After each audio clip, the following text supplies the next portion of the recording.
Welcome back to MTG Sunday Jank-Off. I'm Ben Orbreak, and I'm joined by... AlbinoCheesemonkey. All right, we're playing Magic the Gathering today, bringing our own Jank Standard decks in a secret blind face-off to see who will be victorious in win rate and Jank score. For the format, we're just doing a best of one blind to start with.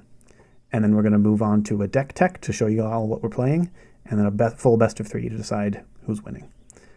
What are you playing today, AlbinoCheesemonkey? What color is it based?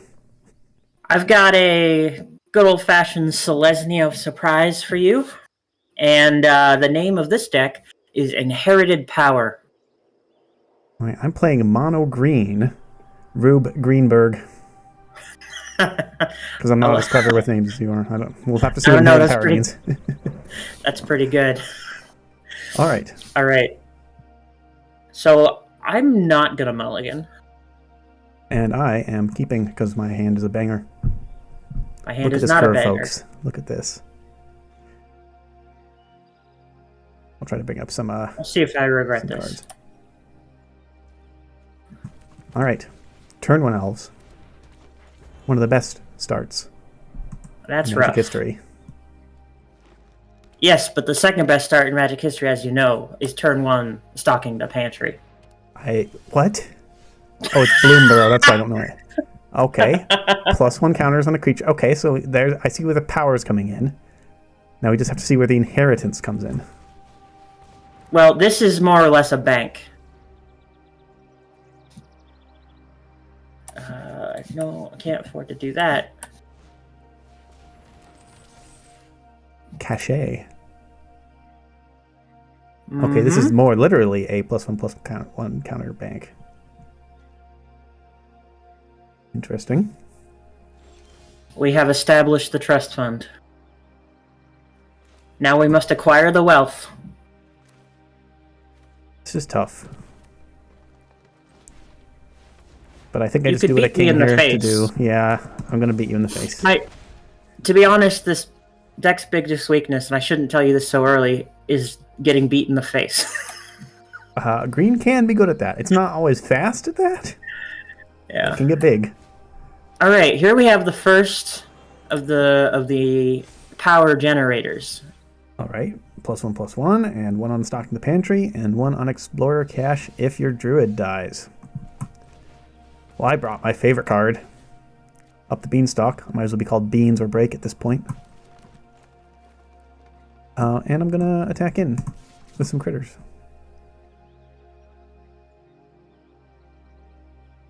This is unfortunate.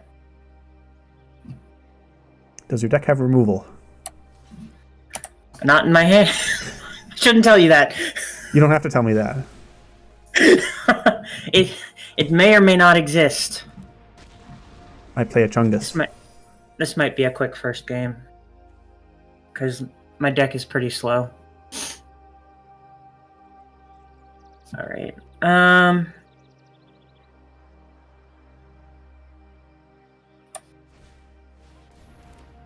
Let's get another Ancestor in here. Okay, that I did not expect. I don't really see the +1/+1 token synergy. I should have mulliganed my first hand. There are some key pieces that I just saw a 1/2/3 mana curve and got happy, and forgot that they weren't actually the cards I needed right now. So,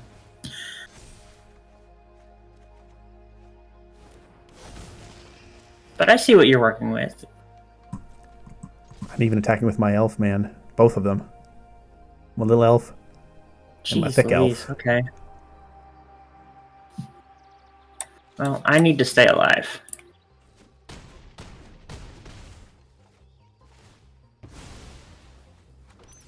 I guess 3 bodies for 1 card isn't bad. But I just got the bigger bodies. So big. Look at these bodies. This is not going the way that I had hoped.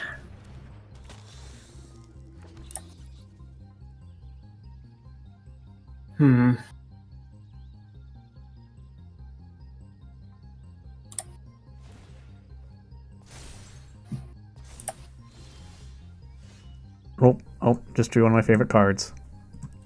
I've got to cast it, man. I've got to. At this point, I'm kind of just showing me that when I don't need to.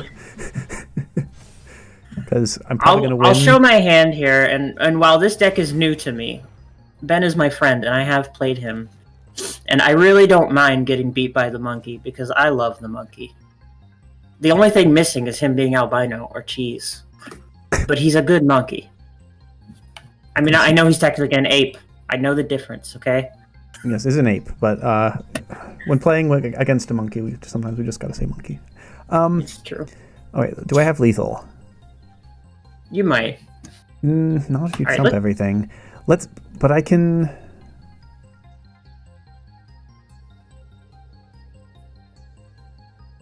Does this guy get trample? He doesn't get trample. Well, bugger. I'm still gonna do it, because I transform Pelucranos so rarely. I'm gonna let this go, just to see what I draw next turn, because that's how you play card games. You never know. Your next draw could take you from a 0.1% chance of winning to a 1% chance of winning, and that's a risk worth taking. That's a tenfold increase. Exactly. That's right. Okay.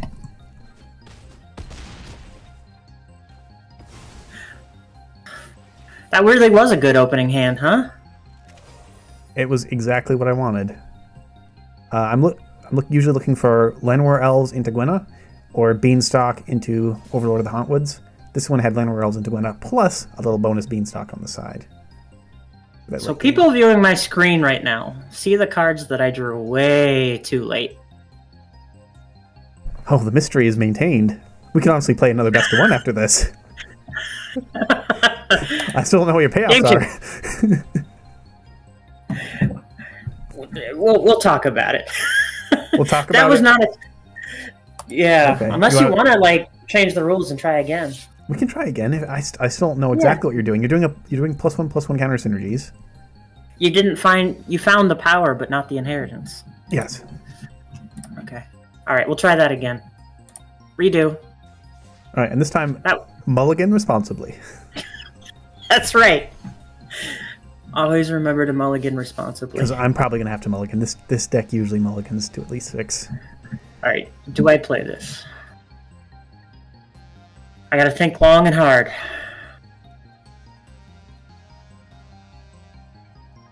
No, I have to mulligan this. I don't have, okay. Now we're talking! Oh, chat. Now we're talking. Alright, we're both keeping 6, and I feel like your 6 is probably better than mine. I don't like my keep, but this deck can't really go down to 5. It's in this weird situation where you usually have to mull your 7, and you usually can't mull to 5. Alright, but what do we send back? That's the question. What do we send back? I'm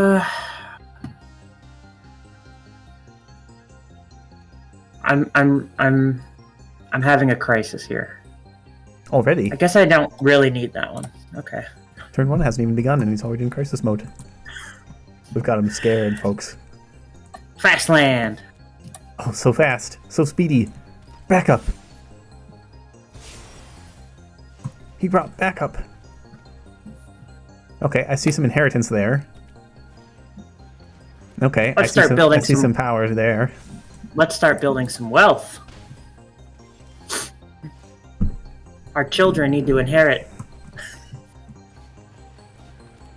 This line is better if we draw land, folks. And if not, I should have led with this other card.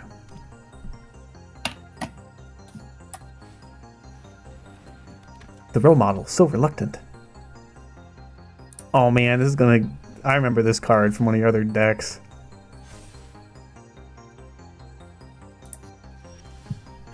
We have the ancestors, folks. Will their children stand to inherit the power?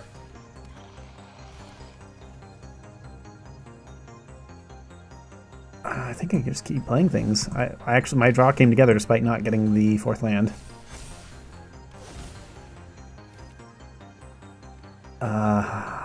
Can I... Can't play both of these cards, folks. What is coming out of that door? Pardon? Sorry, I was looking at your everywhere token land, and there's something strange coming out of the door, as is to be expected from. Oh, they look kind of like fester leeches. Oh, that's true. Yeah, that's a good call. How is Galta here already? Oh, okay. You have inherited power. I just have power. That's true. That's true.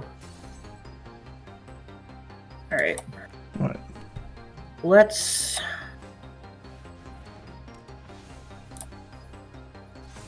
Flyers. Start the engine. I don't have a lot of counterplay against flyers. And I am down to 14. Ooh, that's a good draw. Alright, so folks, our Defiler allows us to replace 1 green mana in permanent spells we cast with 2 life. I think we're going to try to avoid that just because we're starting to get low. Our opponent has flyers. We don't want to fall behind for stupid reasons.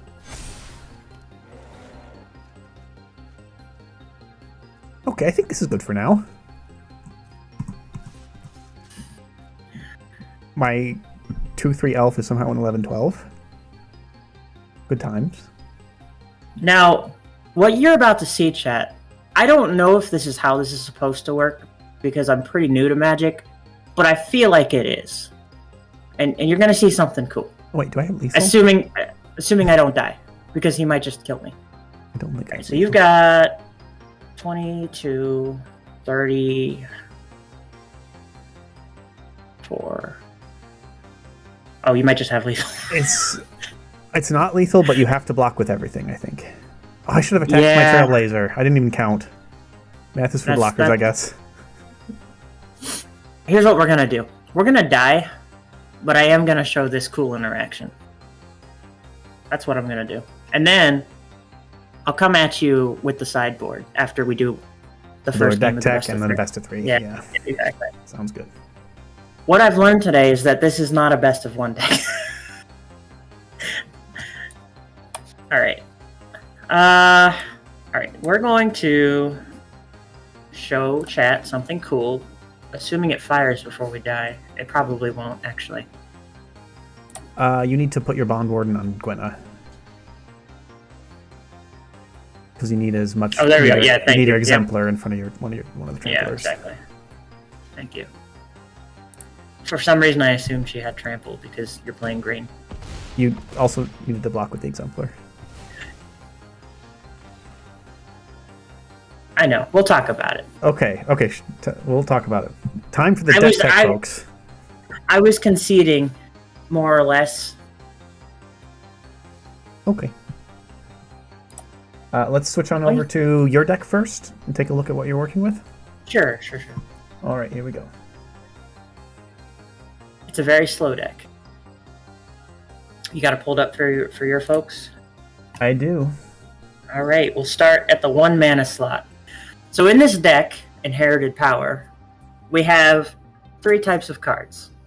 We have the Ancestors, we have the Inheritors, and I guess 4. And then we have the Ancestors and their Inheritors, and we have the banks, the bank accounts, and then we have the accountants. So, Enduring Bod Warden is one of the accountants. She collects the +1/+1 tokens, which you can think of as power or money, or power equals money, so whatever. Money equals power. And so whenever she comes in with 1, so she's usually the 1 drop I like to see because she gets things moving. And then whenever she dies, she passes her counters on to whatever more powerful inheritor had come onto the board. This is the removal. I don't love that they have to actually do the physical fighting, but the other options are in my sideboard, so you might see them later. I do start with this one because I don't care if they have a 1/1 fish and I have another counter. So, Stocking the Pantry is one of the banks. Usually it accumulates so many counters in this deck that I don't really need to run. It's not like I'm running 2 so that I can get more supply counters. I'm running 2 so I can see it more often and potentially get 2 out. Yeah. But these are things that you want to get out so that you can start accumulating value. And if you're not dead, you're going to be drawing cards so much. You're spending all of your extra mana on cards with this. And it actually works out pretty well. I tried to play without it for a while, and I just noticed that I would survive, and then I wouldn't have much to do at that point. And suddenly, this kept things moving. Sunshower Druid was a late addition. I do like this card. Usually, I don't usually like to play it out first and give the counter to itself. I mean, that's kind of what Enduring Bodywarden is for. This is for triggering it gives 1 mana, which is nice. It gives a +1/+1 counter, which is the whole point. But it also gives 1 life gain, and you'll see that's important when we start moving forward to some of the ancestors who will pass their power on. Speaking of which, one of the ancestors is the Essence Channeler. Life gains a counter, so there you go. Mm-hmm. And more importantly, the whole point of this deck is when dies, put its counters on target creature you control. So this is one of the ancestor cards. Another one of the ancestor cards is sort of for redundancy, just to stuff the deck with them. At first I was going to choose one of these two, and I kind of like this one better because this is not like an Orzhov pile. I did test an Orzhov pile for this with Essence Channeler, but frankly, I love Orzhov so much that I'm sick of it. That doesn't sound right. If that makes any sense. I'm like, you have to do something else. I like this guy a lot because if you'll notice, he is the best ancestor because it's not just when he dies, it's when any creature dies. They move their counters on. So he turns everybody into an ancestor when he gets out. And he's a pretty great 2-drop. My win rate skyrockets dramatically if he gets out on the field turn 2. Mm-hmm. Yeah. So the interesting thing about this, though, I don't actually rely on the survival very often to give him his counters because usually he's just sitting there he's an accountant, more or less. He's sort of making sure that the money flows to the inheritors. Explorer's Cache is another bank. It's kind of I went back and forth. I noticed in a similar situation with stocking the pantry where if I didn't die, this will help me do something late game. And when we get to sort of the lynch piece of the deck, you'll see why it's so important for me to have this, especially the free movement of 1 counter onto any creature. And the fact that that's free is huge. Innkeeper's Talent, it just provides some value to the counters. I mean, you got to get some payoff. I like the ward. I don't usually get to level 3, but when I do, it's really nice, even though I'm usually already winning at that point. It's something that I'll always consider sideboarding out because depending on what sort of payoff I'm looking for. Like if they're not actually playing removal, I may not even need the ward, or if they're playing nowhere to run, like what's the point? Yeah. But I leave it in for the first game in a best of 3, just in case. And then if it turns out I don't really need the warding, I'll take it out. So like at the beginning of your turn, get a +1/+1 counter is really nice. But at this point, I have so many things already doing that, it's just kind of excessive. So I keep it in for the warding. So this is the one that surprised you. Now this came from when I was testing this as an Orzhov deck. And I had many more inheritors. So I had had to cough there. I had many more inheritors at 1 and 2 and 3 mana of creatures that when they die, they put another body back on the field. And those were like the inheritors. So like the original concept of the deck was that the Sanguine Evangelist was the ancestor. They would die, and because of one of the accountants, their counters would move on to a bat. Mm-hmm. Running 3 colors was too hard. I couldn't. It was too hard to make work. And when I tried to run the Orzhov version of this idea, I had to go full all in on life gain, which is a strategy that could work, but is not the one that I particularly wanted to do for this jank. Just because outside of this Jank-Off, I built a lot of decks like that, and I was. I was like, I'm going to do something different. It's almost like meta. In play queue. It's dangerously close to meta. And so I had was it Infestation Sage, I think, is the one drop that turns into a 1/1 flying bug. And I don't remember what I had in the 2-drop, but there was something. And then this one was a more of a late edition. I noticed that it's another. This one makes things to put counters on if I run out of things. And I tend to, in this deck, have a 4-power creature by like turn 2 or 3 anyway. So by the time it's online, I'm just making raccoons. And I mostly use them to chump block and stay alive, but in a pinch, they can also inherit the power. This is one of the key pieces of the deck, the Exemplar of Light. I love this card. That one's scary. For those who don't know, I love white. It's my favorite color. And all the decks I play, for the most part, are usually white and something else. And when I saw this card, it was fantastic, and it just glues the whole deck together, because this card is, and he's his own ancestor. So he can accumulate the power, and then if he happens to die, which at this point, if I have the engine running, hopefully he doesn't, but if he does, he can move all those onto someone else. But more importantly, whenever I put a counter on him, I draw a card. Unfortunately, only once a turn, which is why I run 4 of them. Card draw. It's the best thing to do in a card game, is cards. It's true. It's true. So he's really, really awesome, and he's one of the reasons I decided to put Sunshower Druid in here, because I can just throw a random Sunshower Druid, and then he both gets a counter and gains life at the same time.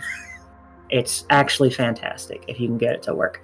So I don't love playing my Sunshower Druids out early. I love holding on to them, assuming I can survive long enough to get an Exemplar of Light. Virtue of Loyalty is a card that I tested, and it kind of came in clutch because it's like a wide, adding counters to everything. And early on, I like that you can play it early on to get a 2/2 knight to start, somebody to pass counters on if your ancestors die. They at least have something to give it to. So dumping like 3 +1/+1 counters onto a 2/2 creature with vigilance is not bad. And at instant speed, you can bring and into play too. Exactly. This was an important card in the standard just before last rotation in the Esper mid-range deck. Very popular. This card is a meme.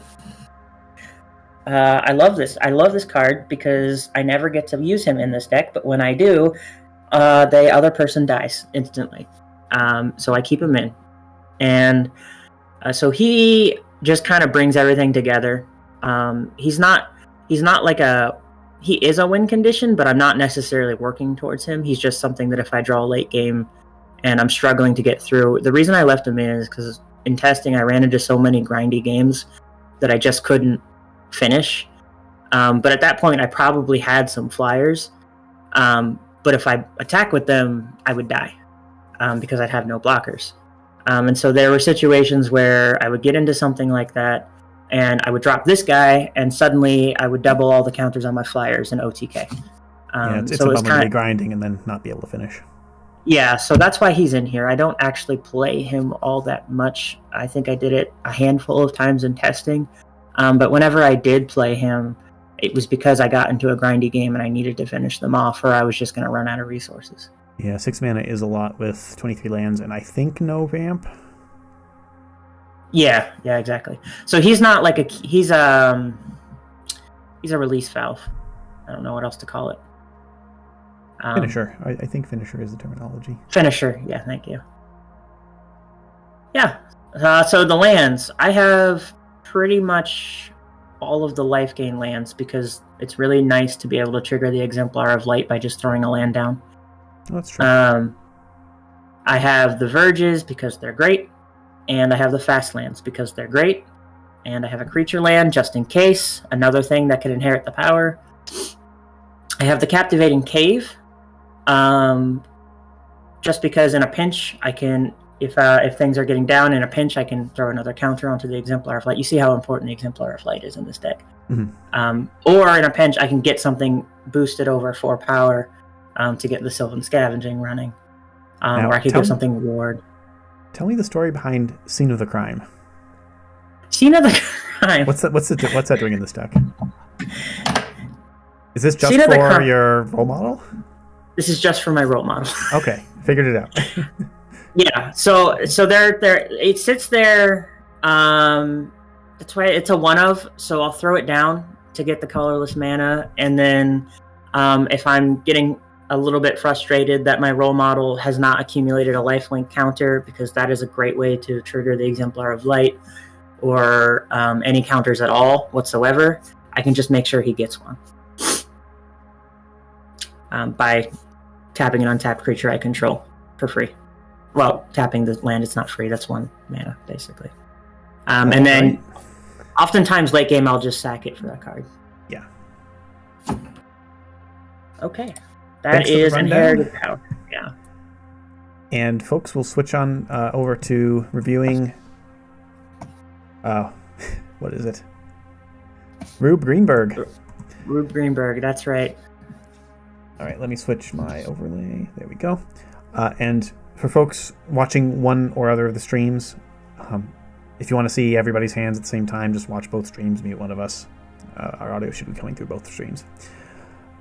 So what we have here is a curve that looks like pure insanity when you just look at it.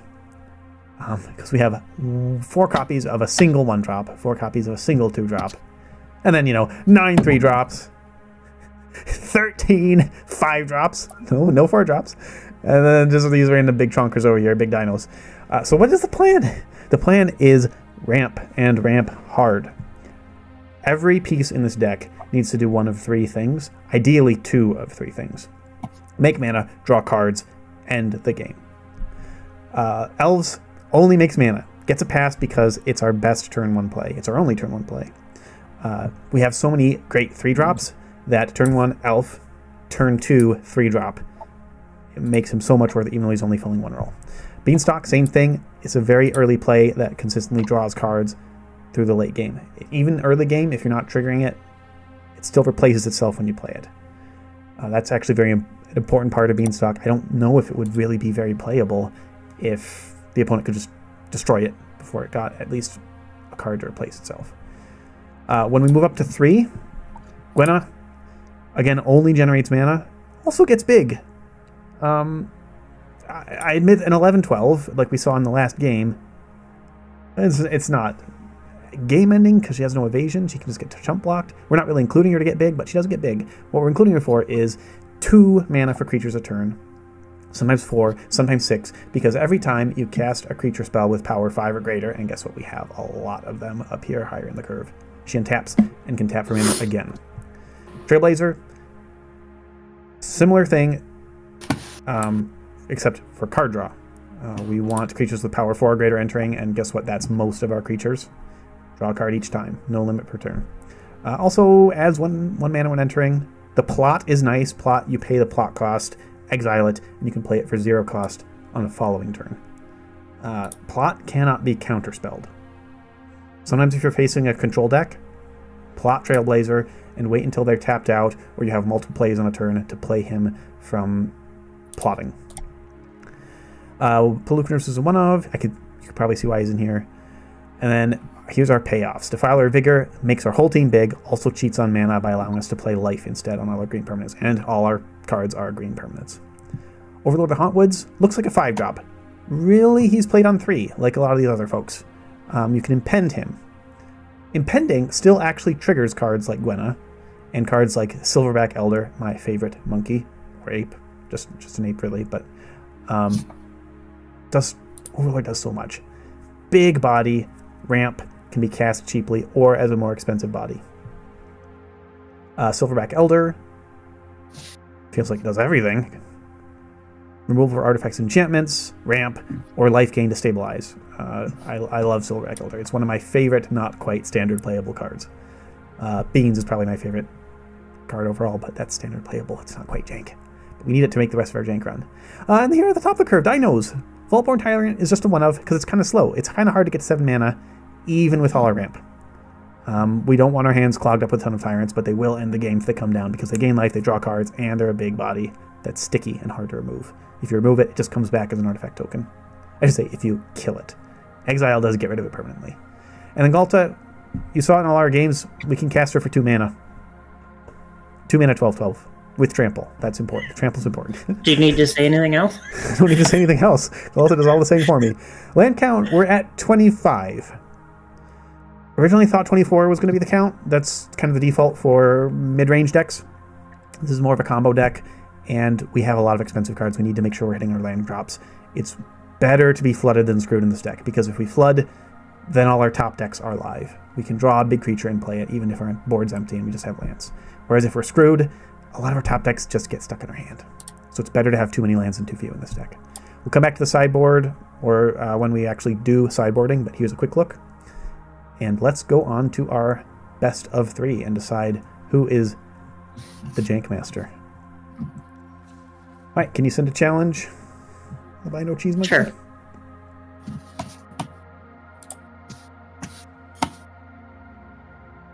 Let's see if what is my deck weak against? My deck is weak against sweepers. It's pretty good against everything else. It can die to aggro if aggro gets a strong start, kill you by turn 3, because we kind of start playing the game on turns 2 or 3. No, this is not an aggro deck. That's good for us. You're not aggro and you're not control, which means we have a good matchup. Hopefully not too good. I want to see your engine work. No, I mean, when it gets going, it's pretty silly. But you've been killing me pretty fast. I got lucky. Right. I got some lucky draws, especially last game. All right, this is a keep because we have our early play, folks. I'm going to keep this for the reasons that I discussed during the deck demonstration, show off.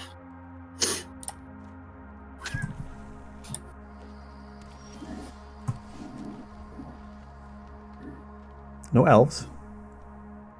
So breathe a sigh of relief.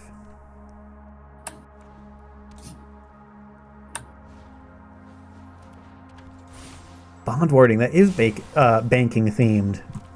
Bank sell bonds. Oh, that's a good point. I'm going to steal that. I don't know what I'm going to do with it after I steal it, but I'm stealing it. Put it in the bank. Steal it and put it in the bank.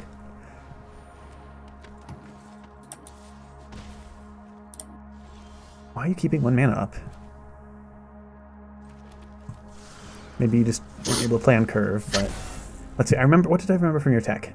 As far as instant, I know you had sorcery speed removal. Did you have any instants? You had Pop Hatch formation. Definitely. But that wasn't one. Definitely not, because I made a mistake. There it is. The team is together. I see your card draw. Your role model is getting larger. Lifelink, actually. Well, a larger threat. Let's say metaphorically. I think this turn we just want to ramp more. Ramp, draw 2 cards. That's good. That's what I like to hear. You won't be liking it when I get these cards out. Guess what I don't Galta like costs my right now? I don't like my draws. I liked my opening hand, but I don't like my draws. Well, this'll help. It does. All right, Blossoming Sands, doing something. Who knew? Life gain lands. Often, yeah, thought of it as a budget land, but I can see it being useful in a life gain deck. Yeah. Well, I'm not gonna block with him, so. All right, 3 more swings and we're from that guy and we're done. Okay, what is our play? All our lands are forests, so we don't even have to think about that. We can just play it out. I could play another card draw element. It's kind of just overkill with our hand. I think I like. A lot of this deck plays pre-combat because things like Defiler or Vigor buff our team as we play more things. There he is. I think Ult is a she, but I'm not sure. right, we're already drawing too many cards. So I'll make this stop. Now, we get to show the cool thing that I wanted to show last time. Okay, you have 4 mana open. That's a lot of mana. I'm not going to be casting spells. But I just got to make sure I do this right. Okay, so you're putting the +1/+1 on Exemplar. And I suppose the lifelink also, if you chump block? That's my guess. 5. I'm going to take the 5. Okay. And hopefully this works out. It does. I can double the counters. Oh, or add 2 more. Interesting. Because they're separate triggers. Because they're separate triggers. I have to discard 2 cards to hand size. That's fine. I have plenty of forests, more than I'll be able to Now, play this game. let's see if we draw anything. The Exemplar is getting worryingly large, and I don't have any reach creatures. I will admit. Thank goodness for life gain lands. Now, we're going to start assembling a team. Yeah, we just got to go in. I don't like down to 3. All right, so our best draws, folks, probably Silverback Elder. We have some looks to try to get there, but we didn't get there this turn, and I'm not sure we can survive till next turn. Okay, alternate plan. Just kill the cheese monkey. Just kill the Batman. That's right. Let's see if we can do it. I'm not sure we can do it, but we're dead if we can't force blocks. I mean, we can't just force blocks. We have to actually kill. We have no more life to pay for Defiler.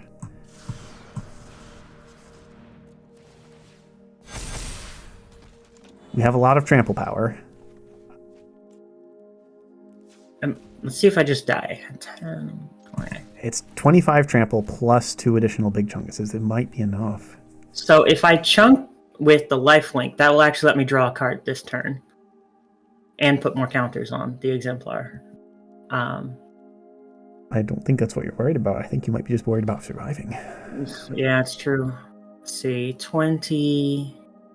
Ooh, I might be dead. I think 22, 24. Yeah. I think you're dead if you don't have any I'm instants. dead. Oh man. That Well, was a sweat. now Ben, I was counting, including my opening hand. I saw 17 cards in my deck. I want you to guess how many of those were lands. Well, let's look at how many non-lands we saw. 1, 2, 3, 4. We saw 4 non-lands. I'm gonna guess 17 minus 4. I'm gonna guess you had another. Wait a minute. Your hand isn't all lands, is it? Yeah, it was. Cheese monkey. No. No. Yep.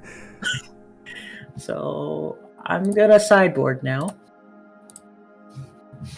And people are seeing what I'm sideboarding. Hopefully. The question being,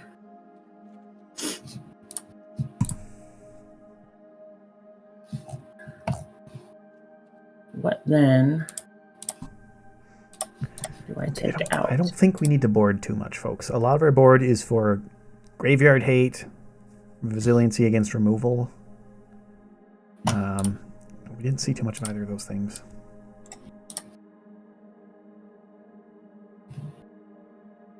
All right.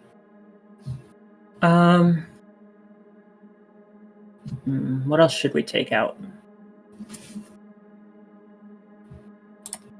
Reminder, folks, if you're watching my stream and want to see what the monkey's doing, just pull up both streams, mute one of us. You'll still hear everybody from the other stream. All right. It does feel like I may have potentially overboarded, but I mean, you saw what I was dealing with. So. You have more removal in your board. I didn't look at your sideboard when you were doing the deck tech. We'll have to see.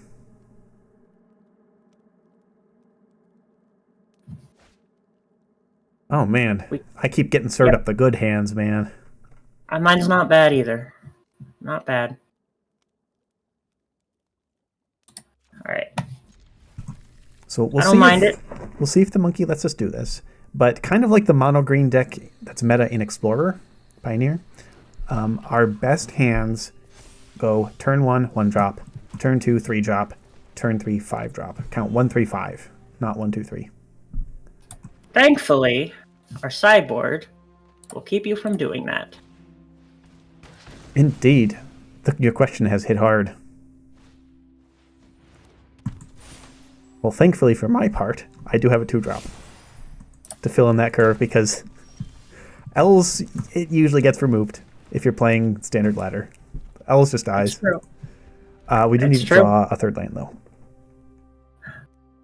I would also enjoy that.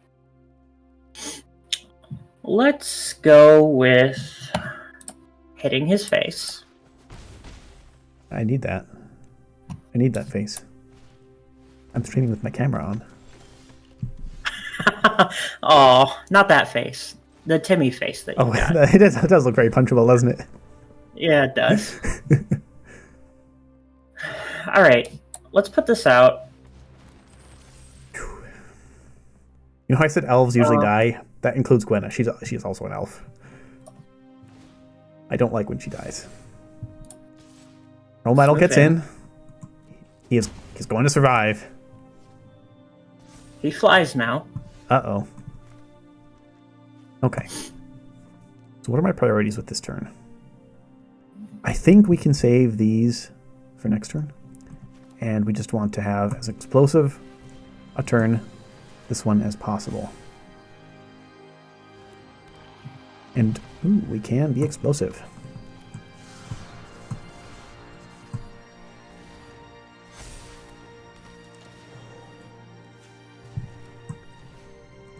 I don't think the monkey is set to beat us up in the next turn or two.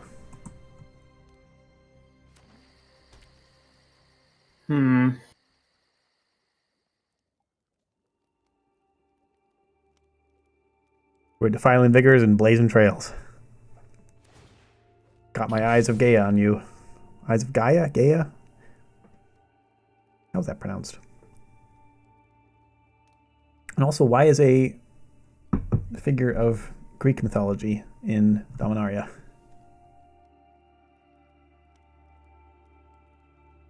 What do you guys think?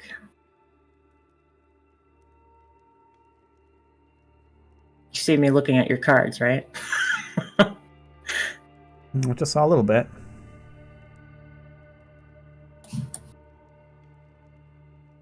What removal would you have? Hard-hitting question. Your fight spells don't do it, but you might have sideboard options. You are in white. They get some good... No, my Gwenna. You've got 8. Ironically, that might have been the best choice given my actual hand. Normally, folks take out Defiler there. I was thinking about Defiler, but you seem to have not very many lands. So I'm trying to stifle you a little bit. Okay, let's see here. What can we cast? Not as much as I'd like.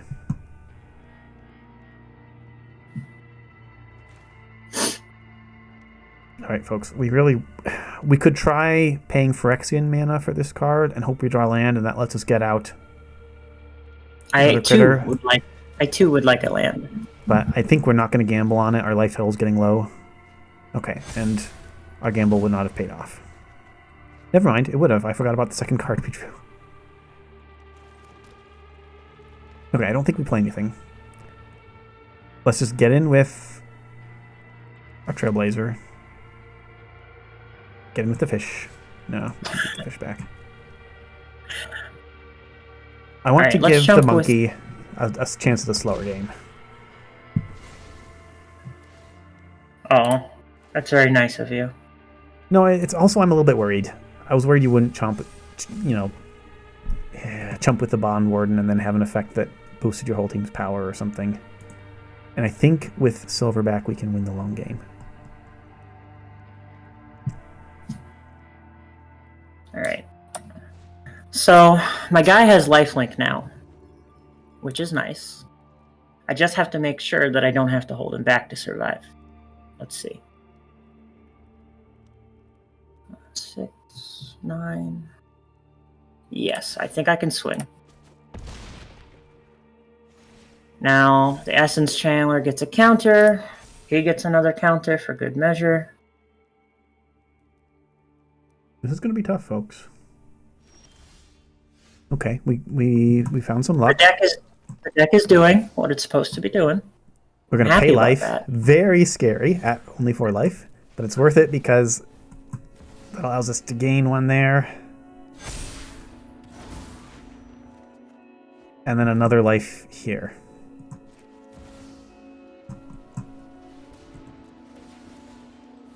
I don't think we can pop our opponent's Explorer's Cache right now.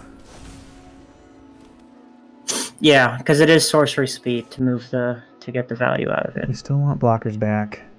I guess we should just start hitting with the Trampler.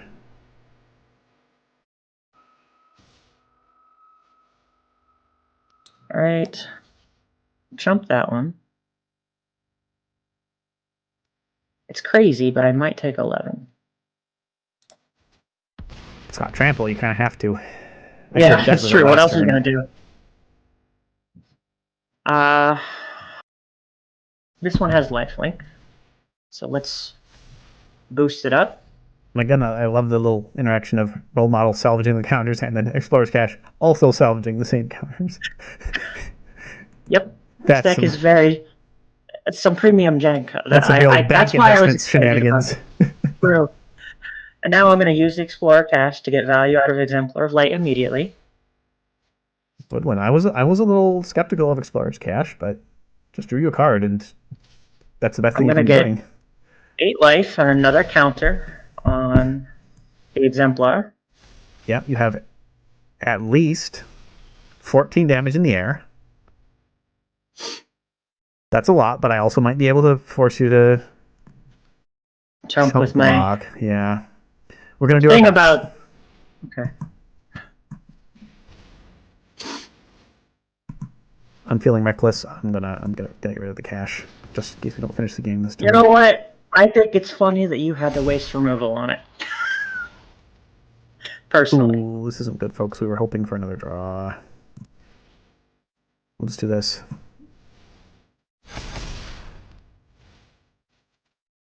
Okay, that plays.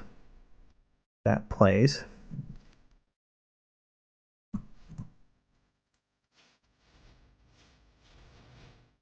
Okay, so you must be going for the kill, because if you don't, you lose. What is this? I can keep casting creatures and keep gaining life. Oh, that's fair. That's true. As long as I keep drawing creatures to cast. So I think I might be able to do both. That is, insulate myself against your counterattack and also force you to block. I think this is good enough. Alright, let's see. Yeah, this is way past lethal. Okay. You got me. We had good draws. That's why it's so important in this deck that we have good draw engines, because we generate enough mana to play out a lot. Man, I had you sweating there for a second, though. You had me sweating last game, too. You got me down to 1. It wasn't an overwhelming defeat. That was very close. Well, I overwhelmed on the final swing, but it almost got me before then. This deck goes very big. All right, you want to talk about sideboards? Sure, let's look at sideboards. Okay. You first? Yeah, sure. Let me go ahead and pull mine up. How do I look at the sideboard on Moxfield? I'll figure it out. All right. It's off to the side. My game is clearly having some display issues, so I'm actually just going to use Moxfield.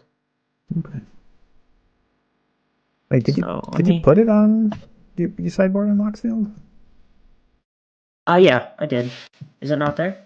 Creatures, sorcerers, enchantments, lands. Why don't you get started? It looks like I'm gonna have to restart my game. Okay. Because I'm having some wonky mouse drift and graphical glitches. All right, so let's take a look at our sideboard here. Oh man, I'm getting graphical glitches too. Dang it, Arena. All right, I'm gonna have to restart. This we can't be blamed for, folks.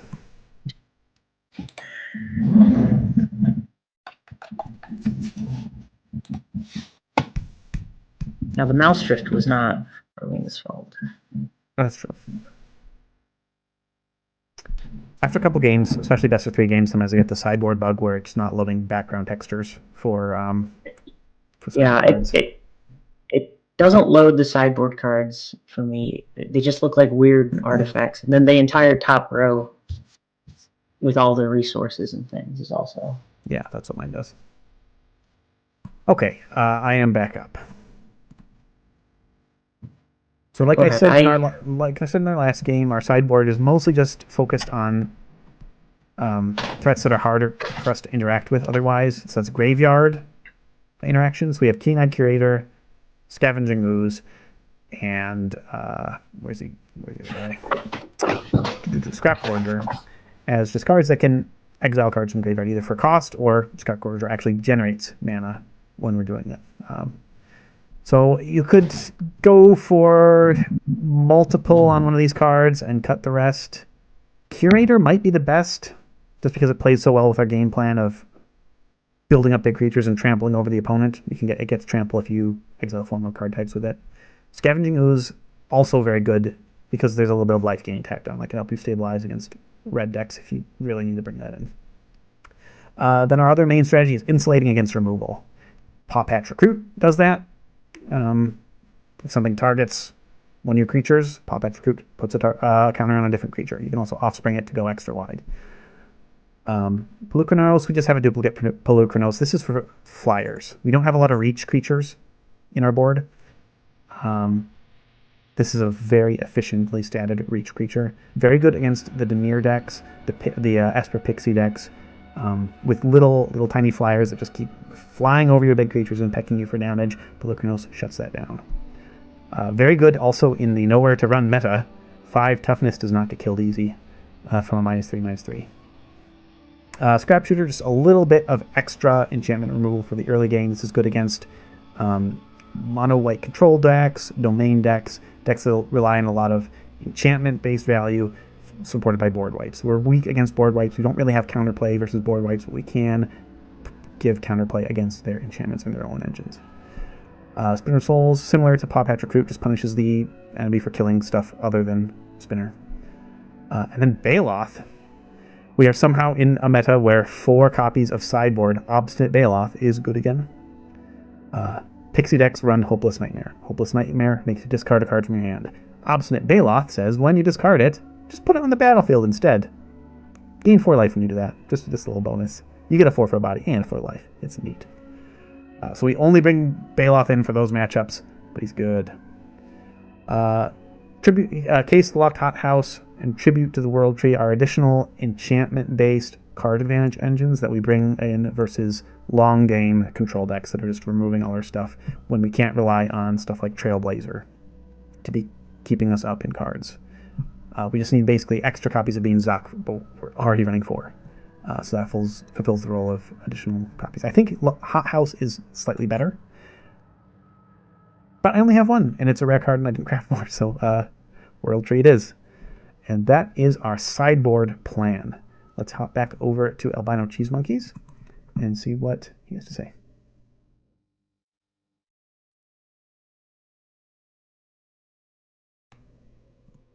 Hello, AlbinoCheesemonkey. Okay. Let's go ahead and get into the deck. Oh man, I'm getting a lot of your background fan noise. There we go, that's better. Okay. All right. Sideboard. We have more removal. Hard hitting questions is probably almost definitely a better card than Longstalker Brawl. But the reason I start with Longstalker Brawl is because if in this specific deck, it helps me remove early things like Llanowell Elves and starts moving acquiring counters. I don't like that. I don't really care that I have to give them a fish. I don't like that the creatures actually do the fighting, especially against decks where they're playing big stompy dinosaurs, and I won't win that fight. So so when I'm playing this deck in best of one, I run hard-hitting questions for the most part. When I'm playing best of three, I try to start with Longstalker Brawl, and then if I'm playing something like a mono green with big stompies, I'll swap it out for hard-hitting questions, because that way the creatures don't actually have to fight. But this is, green is the classic apply this monster's power to that monster type of removal, and this is the best one that I've found. At 1 mana, it just does the thing, and it also, as a nice treat, includes Planeswalkers. Yeah, I saw that earlier. I'm like, oh, I didn't know that. It's not going to be relevant for our decks, but... No. Parting Gust is just more unconditional removal, and the potential to bounce things. Now, generally, I'm not going to be bouncing around things in this deck, but there might be a niche case where, for some reason, I wasn't able to get a counter engine online, and I really need to bounce my Exemplar of Light to get a counter on him or something. Yeah, if you bounce Bond Warden, then that gives you a net total of 2 counters. One from Bond Warden entering and one from Bond Warden, one from Parting Gust. That might be. This is probably main deckable then. I didn't consider that. There's a lot of really funky things in this deck with the stack and applying counters twice, as you saw, which is one of the fun things about it. To the point where I don't even understand it all myself. So janky. It takes 2. I have if for some reason I feel like I'm not generating enough creatures to inherit the power, I do have a 1/of a Felidar Retreat. It's 4 mana, so I don't main deck it, and it's a landfall trigger instead of, some other easier trigger for me to get. I know landfall, you should be playing 1 per turn, but as you see, it doesn't always happen. So this is just there as an alternative to Sylvan Scavenging that I found that actually does work pretty well in this deck, with the exception of that it costs 1 more mana. So. It is a very powerful card. I've been seeing it in the Standard ladder some with Go Big Selesnya Beanstalk decks. I only own 1 copy of it. The 1 copy I own is in the sideboard. Yeah, I think it's. I agree with you that it's too slow to sideboard to main deck, but a strong card for sure. So I have some graveyard hate. The graveyard hate I chose, one of them was Agatha's Soul Cauldron, which I have as a 1/of. It's a very specific type of graveyard hate where if they're activating abilities on creatures, I can steal them, and that made me laugh. I haven't gotten a chance to use it yet, but when I do, I will laugh very hard. So that's some graveyard hate. The other graveyard hate I obviously have is Scooz, who works pretty good in this deck because he gives himself a counter and gains life. So, does all the things. In fact, it does all the things. In fact, if I continue with this idea, I may consider mainboarding a Scooz or 2. I think it's mainboardable, especially if you're doing best of 1, where you see a lot of Reanimator, especially. That's true. Yeah, I think Scavenging Ooze is just mainboardable. Why is Cold Great Worm in here? Because I wanted to see if I could cast it, and I never got a chance to. He was the first version of Burke Long Year of the Law, and I'm going to be perfectly honest with you, this is a deck building card that I forgot to take out of the sideboard. Yeah, it's kind of a commander card vibes, doesn't it? Yeah, it's a little silly, but when you're searching for payoffs for all of your wealth, and you're like, well, I do have a spare 6 counters just sitting around. The thing that I don't like about it is... Right. The thing I don't like about it is that you have to pay its mana cost even from the graveyard, which I think is silly in the current meta. Like, maybe all the other Reanimator cards should be like this one. Maybe that's the way I should see it. Yeah, I could see it being an interesting card where they just increase the counters cost, but then let you skip the mana cost. So Coiled Great Worm is... I have like a list of cards, and I think everybody has a personal list of cards that they just want to make work. And I wanted to see if this was the deck for it. And I still don't know because I never seen this in play. In testing. Even when it was in my deck, I never drew it. I never got into my graveyard. Never saw it. So I keep it in here just in case someday I'll sideboard it in and see if I can see if it works in this deck. It's so demanding with the 6 mana. Yeah. That's the real problem with it. If it was just the counters, I mean, it'd be a no-brainer. I would always keep a copy on hand for fun. But the fact that you have to pay the 6 mana and the counters is just kind of makes it pretty terrible. But I have dreams, and Jank is where we go to try and achieve our dreams. So it's in here in the sideboard. Well, speaking of sideboard, I solved the problem of why it wasn't displaying the sideboard. It just, when I'm looking at your deck, it just jammed all the cards into the main deck. I'm counting 75 main deck cards. So. Oh, really? Not sure what's going on there. We'll sort it out. That is weird. And then Paw Patch formation, my favorite green modal creature with flying enchantment, card draw, life gain modal removal spell. It does a lot in one card. A lot. I'll tell you one thing, folks. In current standard, there's a lot of creatures with flying and a lot of enchantments. So this card is arguably main deckable. It's true. Because even if you don't run into those matchups, you can still pay 2 to cycle it and get a food token. But you see it all the time in sideboards. Yeah. I also like the art, which is important. To me, at least. What is going on with the stylization? I see there's bunnies with bows and spears, but is it like frost or wind or it's like plant shapes? I think it's the spirit of the fields. The spirit of the Paw Patch. That's right.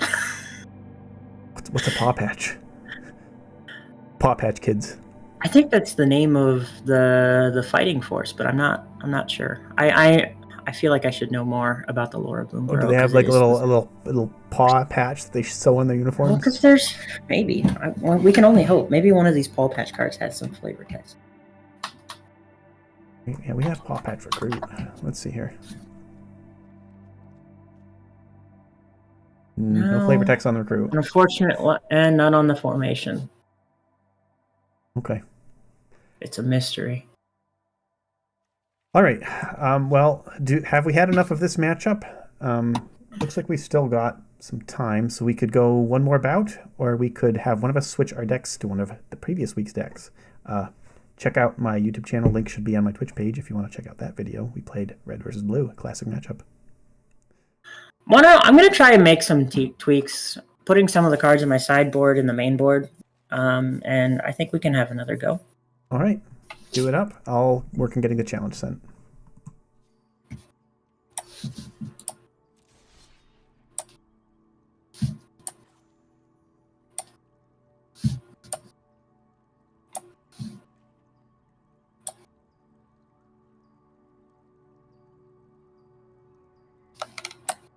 All right. I'm also trying to think of what is your deck weak to? Like you said, aggro.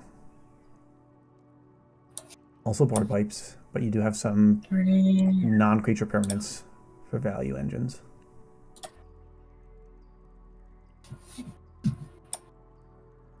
Thankfully, I don't think your deck cares much about counter spells. No, not really. Let's see if I like this better.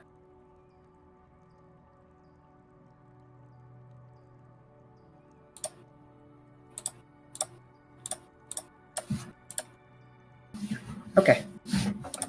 Let's have another go.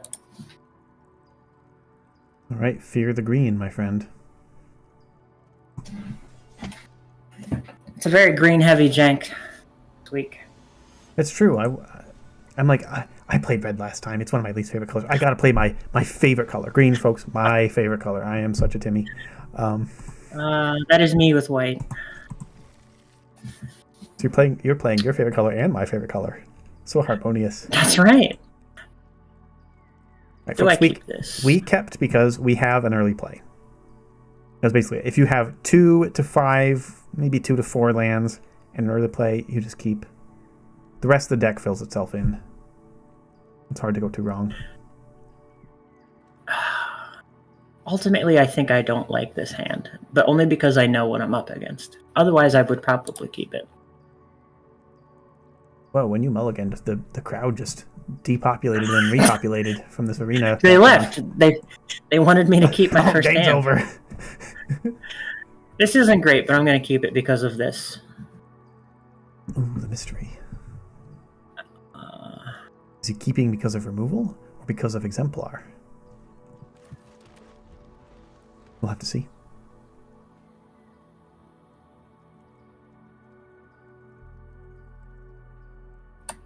One time you asked me what kind of magic art I like, and I didn't have a good answer at the time. Mm-hmm. I like basic land art. I like land art. Give me lands.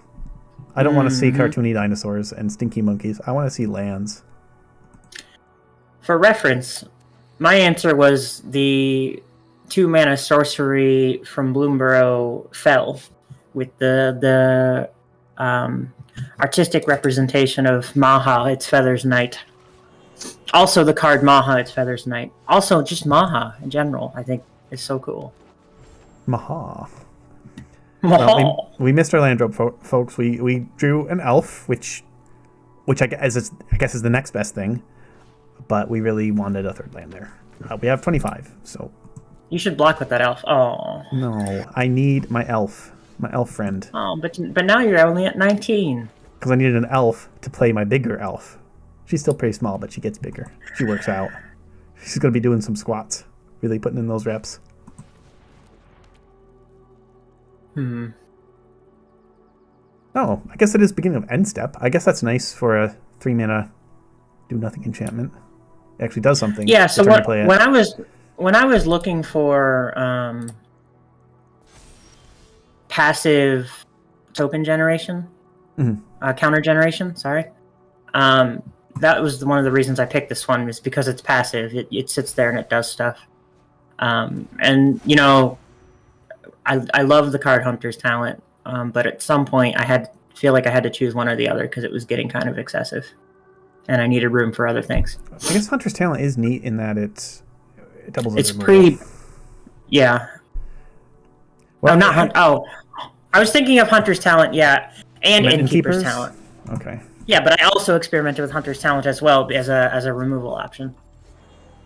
Well, I'm going to get rid of it.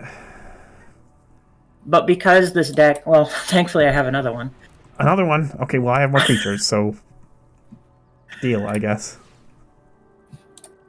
I'll draw my third land eventually, but I just keep drawing mana. Oh, there it is. So I'm not too worried.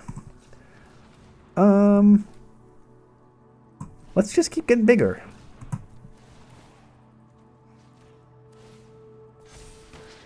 I like embiggening ourselves. This is a good card.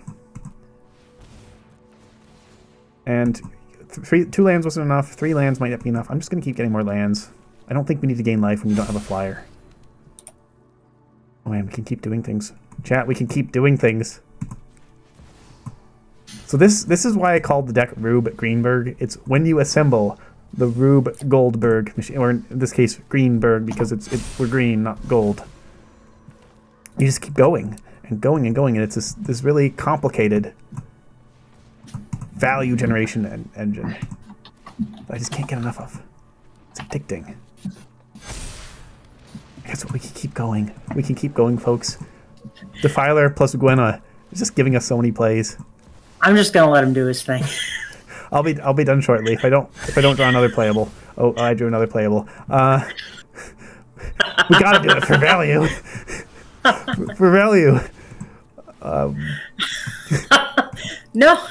We started the turn with 2 lands, folks. Don't stop. Keep going.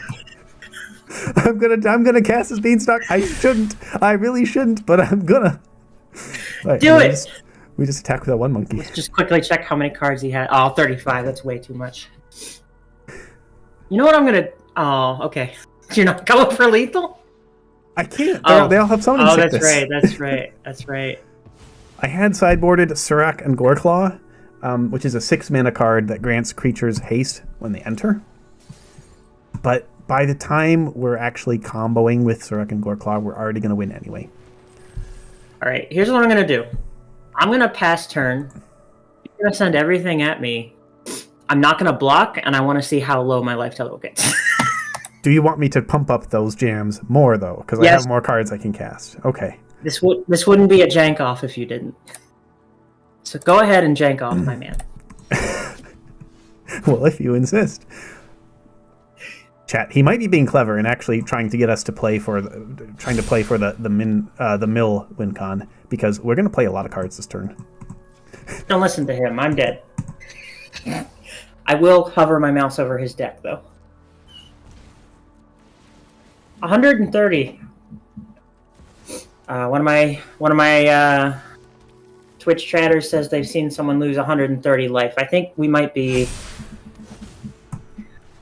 We're gonna see if we can beat that record. I don't know. What do you think, Ben? It's gonna be tough. It's gonna be tough, okay. But we can make a good try of it. I think I actually mill out before I deal quite that much damage. So it may be the time to start destroying these beans. So during testing, folks, if you go long versus like a control deck, but are still able to build this board state, you have to be really concerned about milling out. We have so many sources of draw. We'll just... I'm going to play with your pet rock. Okay, please do. That's what he's there for. Gain some life. Oh, no! The stack is covering him. Oh. That's going to be a chronic problem for this game. My stack isn't going to be stopping.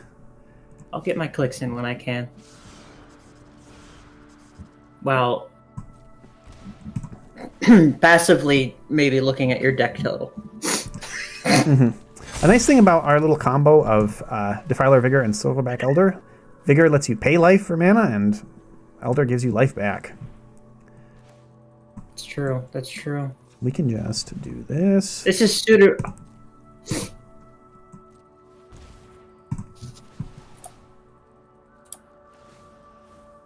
We have so many lands in hand.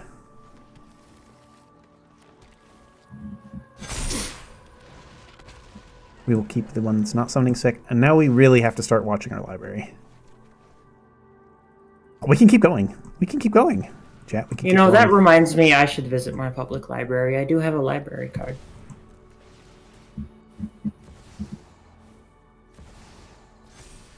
It's not part of the win con, but I want to also see how many lands we can put into play with our Elder. Just so the viewers know, I did try to win. This is the spirit of Jank-Off. When a man is playing Jank, you let the man Jank off. Especially when they have Galta, the Primal Hunger, my favorite of the big stompies.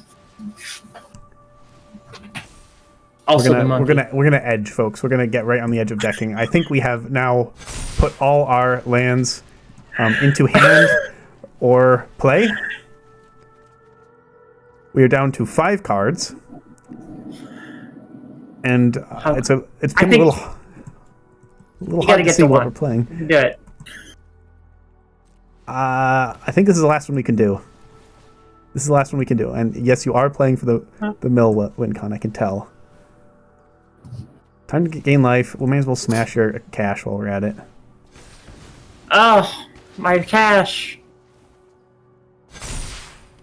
This is going to draw 3 cards. I think we will get to 1. We got 29 monkey. We got a 16/16 elf. Okay, we can still play some things that don't draw cards. 24 dino. We got 1 card left. Yeah, I'm only playing things that do not draw us additional cards now. As much as I'd like to get these additional defilers into play. Yeah, I might misclick. There's so many cards in my hand. Can't cast you, can't cast you, can't cast you or you. We can cast all our additional Gwenas. I like the Gwena of all of them is your highest. Ben, my deck was supposed to be the one making the counters. Defiler, man. Do you feel defiled yet? A little bit, yeah. I really do. Okay, I think that is the last card we can cast without risking decking. Yep. Here we go. It's definitely more than 120 damage coming your way, but I think you get a chump block, so we'll see what happens. You know what? Let's see how low this number can go. I'm going to say 160. Just off the cuff. 186. Yay! Jank-Off! All right. Jank. Are we gonna go again? We're sideboarding. Yeah. That's right. Let's finish it off. What do I want versus your deck?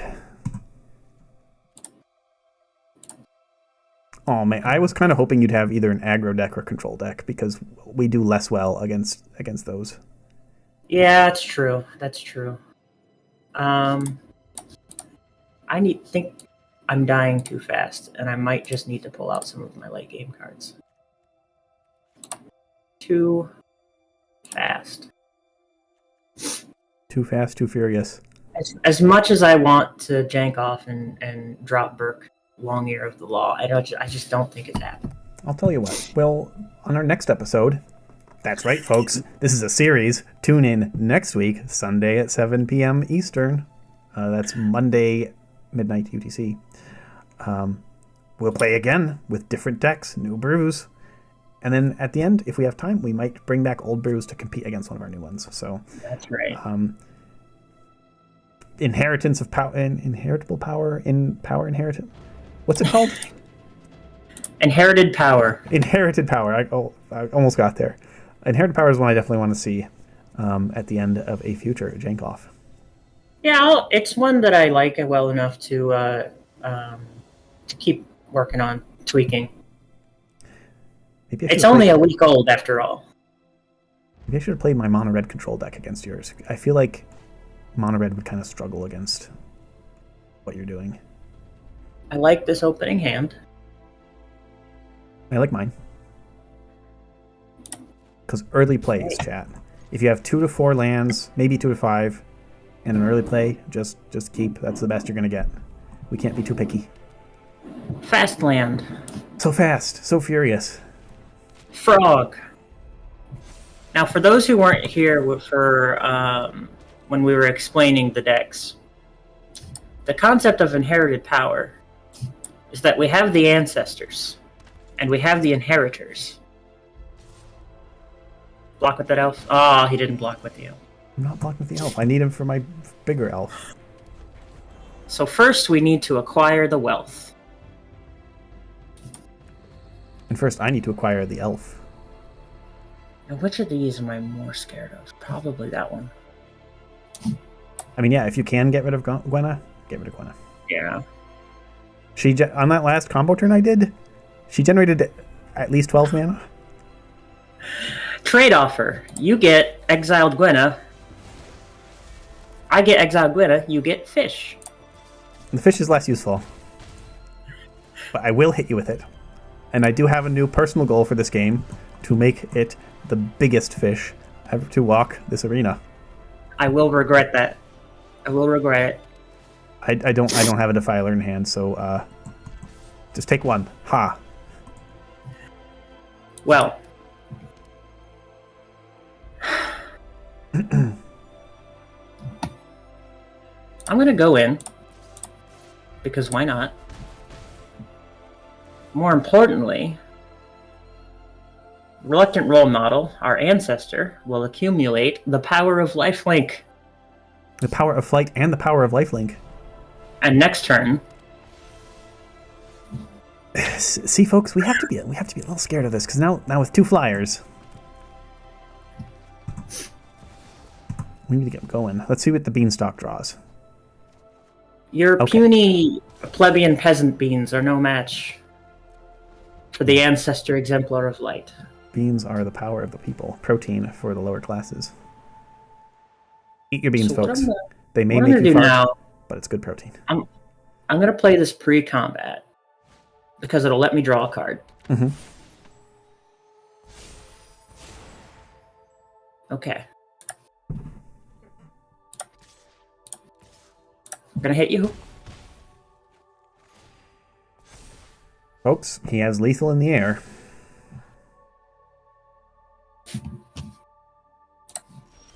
This might be the game we get gotten. We definitely can't swing back for lethal. I tried harder this time. Oh, that must have been the difference. You just played harder magic. All right. Mana available, 7.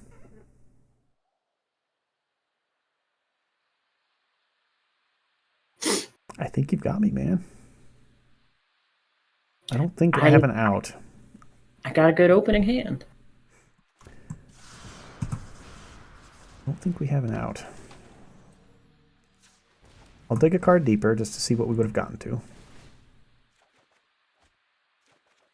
We needed Silverback Elder or Vaultborn Tyrant, and we got to neither. I wasn't even able to grow my fish. Now here's the beauty of it. It's his turn, right? So I'm going to chump with Sunshower of the Druid. Because of Reluctant Role Model, this counter, I'm going to put on Exemplar Light. I'm going to draw a card on his turn. That's true. I'm winning in cards. You may be winning in life, but I'm winning in cards. And isn't that the true victory in a card game?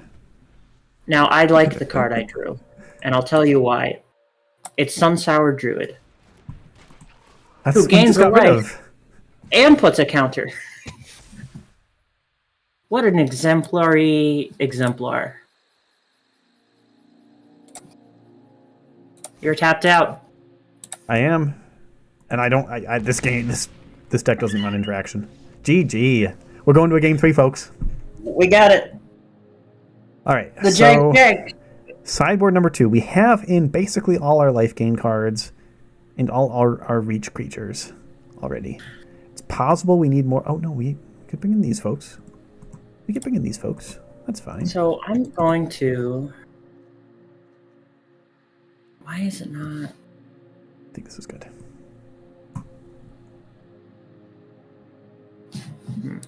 I think I'm going to put in another counter generator. See if I can get this to go. I probably should have been quicker to pick up on the fact that every time you're threatening us with lethal, it's with flyers. No, what am I doing? This is a Jank-Off. I got to put in the silly Jank cards at the end. It's game 3 now. You have a chance to win the match. But remember, in the Jank-Off, Ben, there's both the winner of the best of 3, and then there's the winner of most Jank. I admit you've probably already won one of those categories. Given that that's secure, why not just go for both categories, you know? It's true. It's true. I don't think it'll hurt me. Maybe that one will, but I'll keep that one in. And go down here. We're at 60, game 3.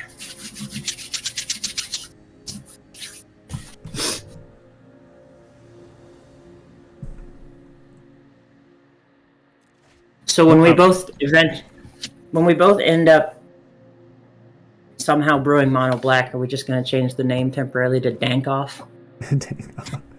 Well, I have good news for my chatter, Stoner God 420. We're playing all green today. Welcome to the stream. I don't like this hand. Oh. Good to see Stoner God made his way over to you as well. I'm told. He wants to look at my cards. Well, we got some cards. We got some green cards here. We got some dang cards. No, this is a good hand because we have all early plays and we have plenty of late game plays to draw. I'm gonna go with this. Stoner God, thanks for the follow. I'm being followed by a god, folks. Moving up in the world. 420th of his name. I don't need that. Well, no, I do want that actually. All right, bring the action. All right, sorry, I did mulligan, but as is the case, I hate getting rid of cards that I like. Oh, I know, and we only build decks with cards you like, so it's true. How do you choose what to get rid of? All right, folks. My best thought was a turn 1 play so that I could play it after getting that out. This is a really tempting play for this turn.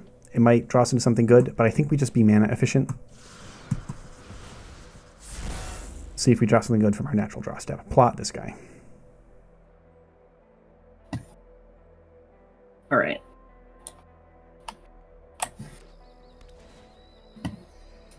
All right, we'll see if our opponent is punished by the tap land. It means they have to get out a 1-drop instead of a 2-drop, and we are rewarded for our patience. This is our ideal curve, folks. 1, 3, 5. No, not the ideal curve. These curves are ideal, baby. So curvy.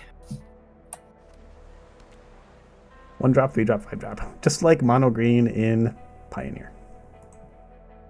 All right. The question, so hard hitting. It's maybe a bit late, but Honestly, maybe a bit early if you're taking out my elf. He's kind of already done his job. Like I don't know if elf is what you should be worried about. Yeah, but Here be monsters. I don't have enough power. Probably should have attacked before playing Gwenna. All right. Stoner God says you should run more exile cards. You It's do have true. Parting Gust. It's You do have true. Parting Gust. I do have Parting Gust, yeah.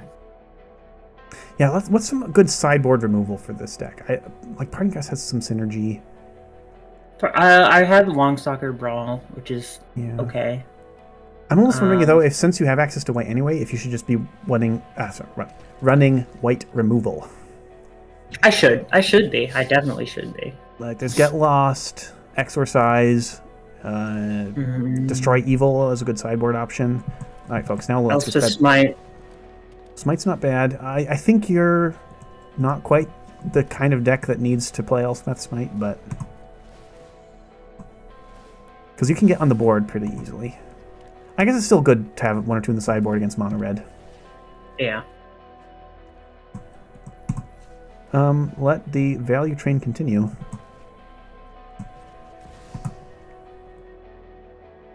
I didn't mean to pay life there, but that's fine.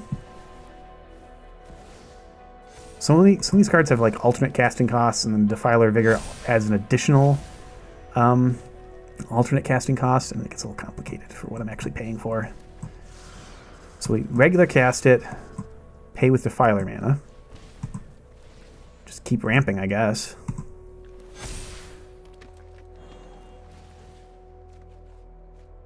Stoner God points out High Noon as a possible sideboard option also.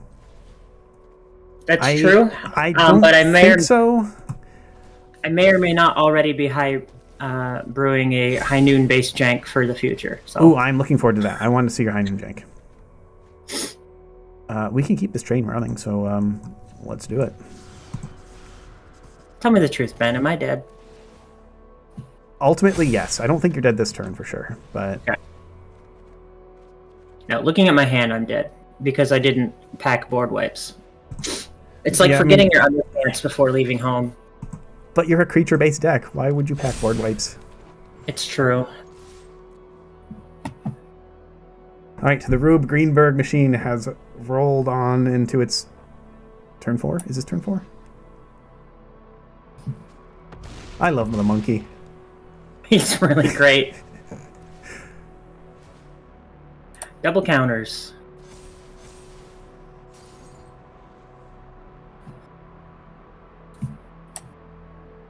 Well, it's too late. Take that. It's way too late. I know. I already have 2 other card draw. Yep. Yeah, we're going in. GG. GG. Well, I got one, and that makes me happy. Here you go. I'm gonna give him to Big Stompy. If only he had a flying. If only we had a flying counter on him, we could have flying Gulta. All right, I should just attack in this game, right? Last game I did the whole Rube Greenberg. We saw the thing. We saw the thing. Let's just bang on in. Well, do you think we can get in one more? I want to switch decks. Yeah. Why don't I go back to the one I played last week? I was almost thinking, or an interesting matchup would be your deck versus mono red control. Although mono red control is not fun to play against necessarily. Oh, I know that. That was the one you played last week, right? Yes. So either we can do that. Either you switch to one you played last week. As long as you let me mainboard Paw Patch, we can do that. We could flip a coin also if we're both like wanting to play around our previous decks. No, I like this deck. Okay. I think I like this deck more than the one I built last week, but don't tell that deck. I won't. Send an invite if you can. And we will be playing Mountain Power because I really couldn't come up with a clever name for this deck. I'll just bring it up real quick while the challenge is on the way. It is mono red control in this standard, in this economy. Doing our best. For reference, last week the Jank-Off was mono red control versus mono blue aggro, and neither of us talked to each other about it either. It's just the way it shook. We came in blind. Spoiler alert, just like in actual standard, red beat blue. I did win there were some close the games. Jank Award. You did win the Jank Award for sure, and you're definitely winning the Jank Award for this this Jank-Off. Spoilers. I was hoping mono green had a shot because it's just so poorly positioned to standard. That's better. No, I actually know the deck I'm up against, but to be fair, he knows the deck he's up against. Yeah. So, use your knowledge. I don't think this is going to be real helpful, and you'll see why. It's because of this. Folks, we are playing 12 damage-based sweepers in this deck. 4 Tectonic Hazard, 4 Pyroclasm, and 4 Brotherhood's End. Really, this should be Slagstorm, but I don't have any Slagstorm crafted, and this does the job nearly as well. All right. The question is, can he get his creatures big enough that our wipes don't hit them? And I think the answer is, that's definitely a possibility. That's why I think this is a more interesting matchup.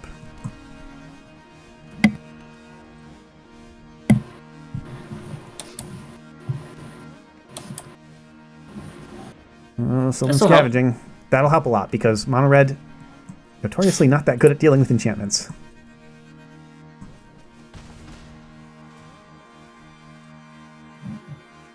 I know what I'm dealing with here, so I know that I need to get past your red board wipes. So usually I would put a flying counter on him. Mm-hmm. But he's the one I want to survive, so... He does have the survival. That's a good point. Folks, he made the right play. We can't play this card this turn. I mean, we still might have to, but... no, we hold. We hold. We have other plays. I think this is not the matchup for us, though. Big critters. One of the things I love is it makes me think. It like subverts your expectation. First of all, main phase 1. I'm just gonna go in. All right. I'm just gonna go in. I accept. He's gonna get lifelink for a reason to be shown later. Now I play creature. That's a reason. Now I play land. See, land last. What? Well, if it's a tap land anyway, yeah. There you go. We get a raccoon. Okay, folks, we're kind of up against it. This raccoon stands to inherit some power. If you kill everything else, he's not my first choice. Never mind. It was not the right draw, folks. I should have scryed. We need 3 red to execute our game plan this turn, and we only have 2. So you know what they say, Ben. You don't scry, you cry. I will cry. Have your counters. Okay. I will have so many of them. Yep. I don't think we can beat your role model, but we couldn't beat what was already on the board, so. He really is someone to emulate, I gotta say. This deck not so good against creatures that can just get bigger. Chat, this is why I gave him lifelink instead of flying. Hooray! Do we have any draws? I love the team. We'll give him flying now, because why not? I don't think we have any draws that save us. Nope. Now I'm just getting excessive. I should have made a raccoon. That's a great card. That's basically our win condition, but... How'd you get the forge? Yeah, I scryed it away. We gain 4 life. Late. It's a little late for that, too. Yep, we're done. GG. Do you want to attack in? I do want to attack him, thank you. So I love the idea of the reluctant role model teaming up with the exemplar. The exemplar is teaching him how to be a role model. See, look, all you have to do is fly and give yourself counters instead of relying on others. And the role model says, but I big. Koth. Maybe you'll attack Koth. All right, and it's a cunning distraction. You know, I was trying to see if there's a way I could do both, but I'm you just can't kill me and fate. Koth. Yeah. He didn't take the bait, chat. All right, game 2. I'm not sure we have a ton versus this matchup. All right. I need more of these. Need more of that. And let's put in some fun cards.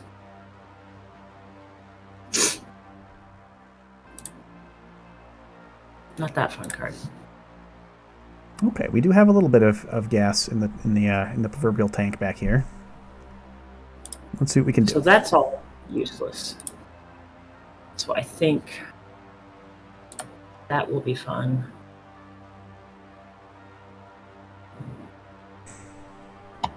That'll do. That will do, Timmy. That will do.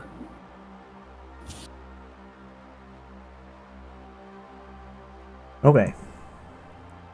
Sword of God asks, what is the end game for my deck? Basically, Arabask Forge. You can generate a fair amount of face damage also with your other cards, but we have 4 copies main board. We have ways to deal with Authority of the Consuls if an opponent plays that. But this is jank. This is jank. It's not quite standard competitive. I like this hand. It's probably not enough land, but I can cast spells, and isn't that all that really matters? I brought up the, I think, check. Oh, no, it's behind the chat window. Let's put chat over here for now. You can see some of my deck list on the side currently. Once I get this repositioned. There we go. All right. Tome.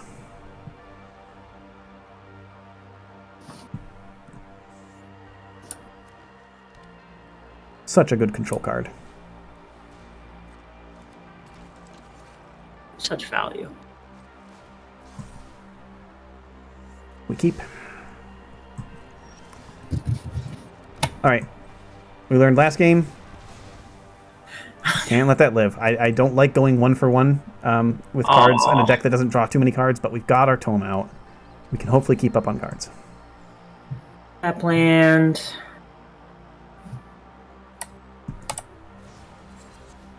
Haven't seen that one yet. You can instant speed that. Thank you. I got excited because I hadn't gotten to play it in our matches yet. Sometimes you get overly excited. I like playing cards. I'm just going to try to keep the board clear. It may not be the right strategy, but last game we got stopped. All right, at this point, we have card advantage online, so we can afford to throw our board wipes pretty aggressively. I need a land. Notably, Paw Patch Formation does not destroy artifacts. A lot of these cards will destroy artifact or enchantment. I did not draw a land. But I'm gonna see how much more room you have.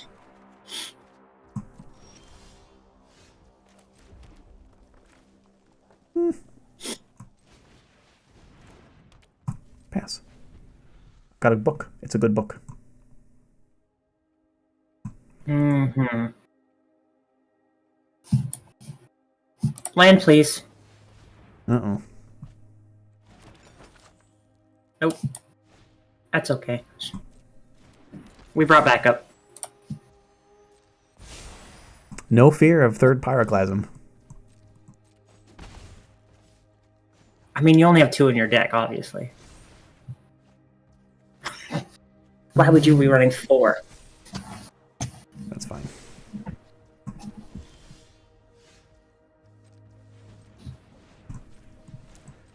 just gonna keep keeping the board clear. Keep on keeping on.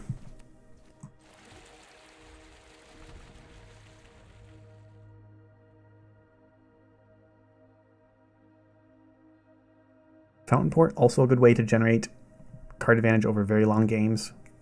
Just the mana base.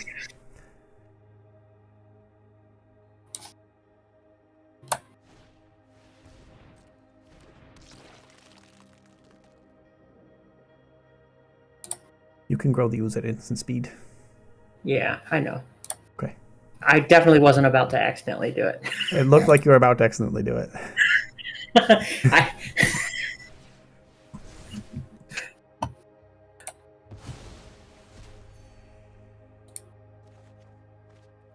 Do we scry here? No, we've got enough mana now.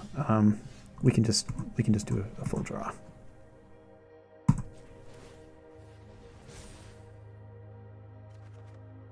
Okay. Cards have spoken. We need to just keep this thing can get big. We need to keep the board clear. Sword God asks, what is the artifact I have on board? Maze Mind Tome. Excellent control card that was just reprinted in Foundations. It's got card advantage, a little bit of life gain, and scries for when you don't have time to get the pay 2 per card going. So that's really good in aggro matchups and control matchups. Doesn't do anything yet, but we'll just leave it out there. Okay. We will keep looking for our win con. This is not our win con, but it helps. I brought these in from the board because they make our wipes deal more damage. It's possible I should have left up Fountain Port, but I think we just use our tome while we have the mana for it, and then we can start doing the slower Fountain Port stuff later. Let me think. His wipes do 4. 4 at most, yeah.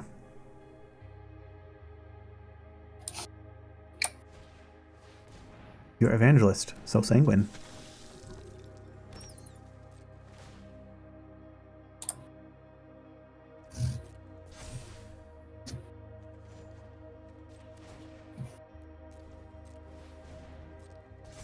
Uh-oh.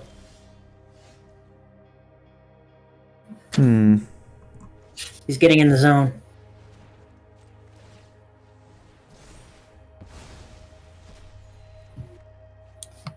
Okay, I was really hoping to draw a win con by now, but we'll just... I was really hoping to draw a 4th land by now. Haha! Joke's on you. I still get a bat.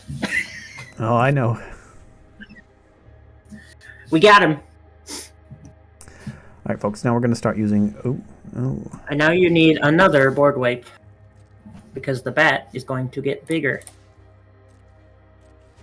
Because this is not a legendary enchantment.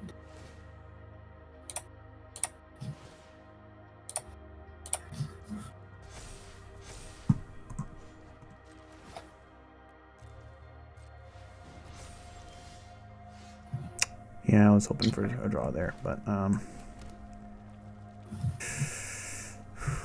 How important is it to clear that board? Probably. How many board wipes could he possibly have left, you guys think? 12 in the deck.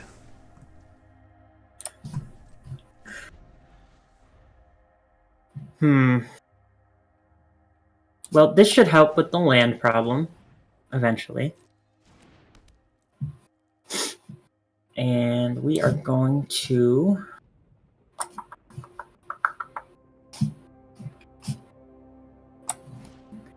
get a counter on it. Indeed, that stocks the pantry.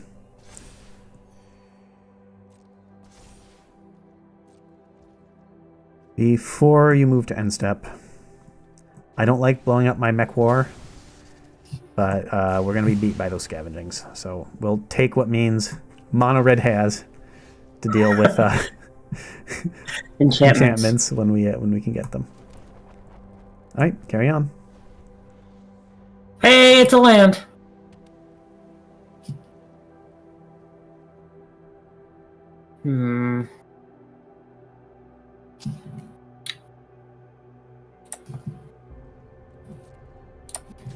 All right, we need one of our late game value engines, folks. We're looking for Forge, any of our Planeswalkers, Visions of Phyrexia, any of that. We've established control, but we do not yet have the conditions for victory.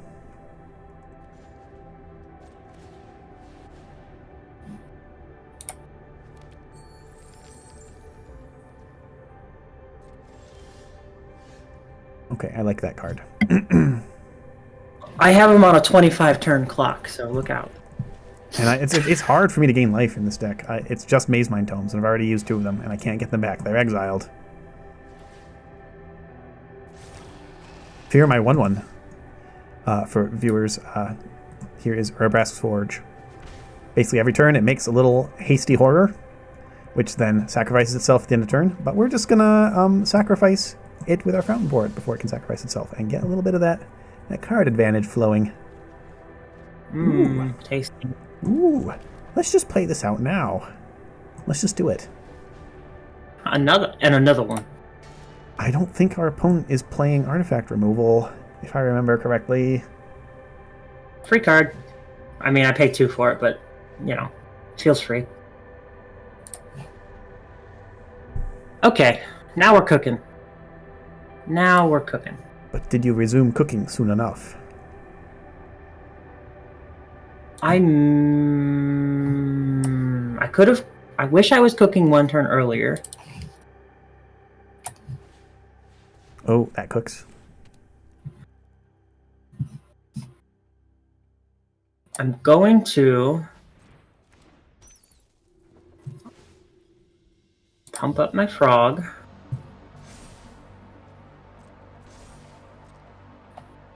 I'm going to hit you with the frog.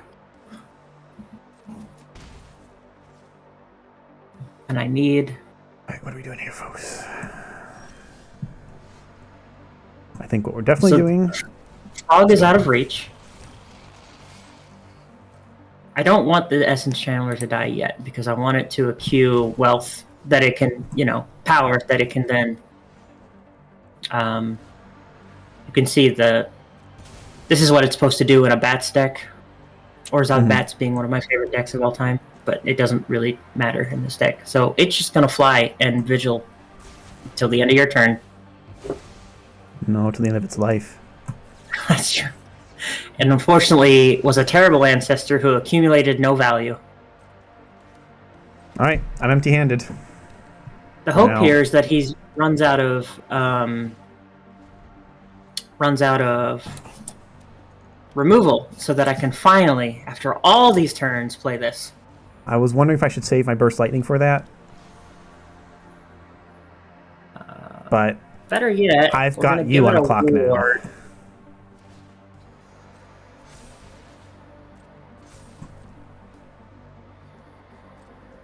That's good.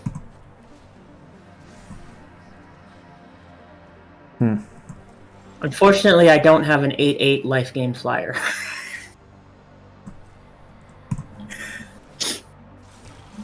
Well, I'm glad we nipped that in the bud, you know?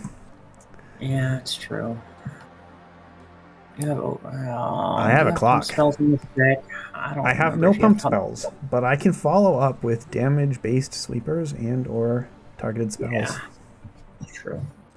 I don't think Demo Field is necessary this match. They only have 1 creature land and it has not entered play.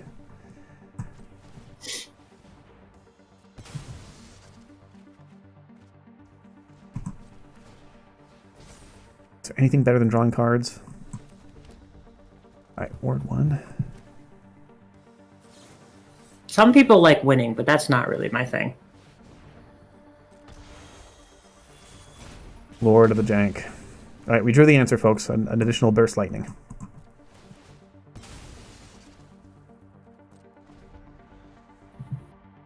I think they're beginning to succumb to our win cons. It's becoming a problem. Another exemplar. So bright. Is that one's halo sliding down its face? It is. Oops, my halo slipped. No, it's just Jordy LaForge as an exemplar. Oh, I thought it just had a slippy halo. Oh, it's possible. 5 toughness is a lot. Yeah. You've still got pantry draws. Yeah. And notice how the pantry also gets ward from the Innkeeper's Talent because it has counters on it. Which I'm now remembering is the reason that I mainboarded Innkeeper's Talent. I did not notice that. That's interesting. Yeah.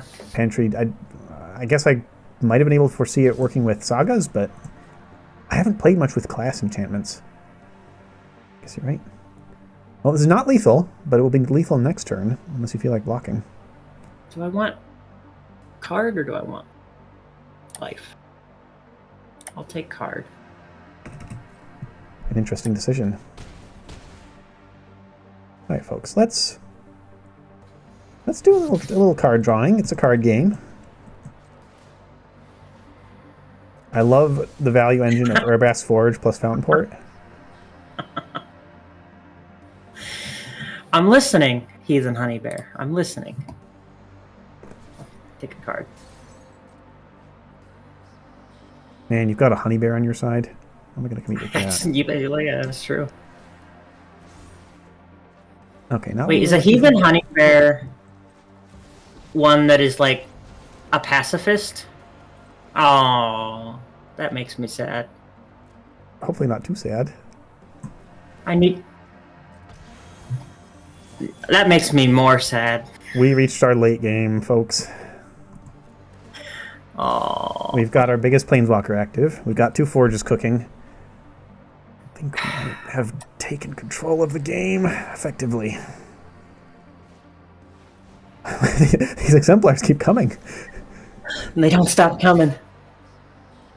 The halos don't stop slipping.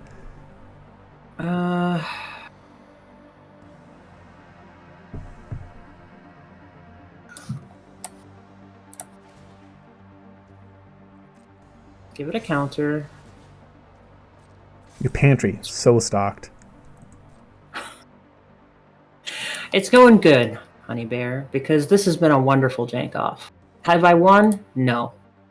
But that's just because I haven't won the games. I am winning the game. You won a game. Won one game. Yeah. Didn't win any matches, but you won a game. But what the viewers need to know is that winning the matches is only half the battle. It's only half the battle. It really is.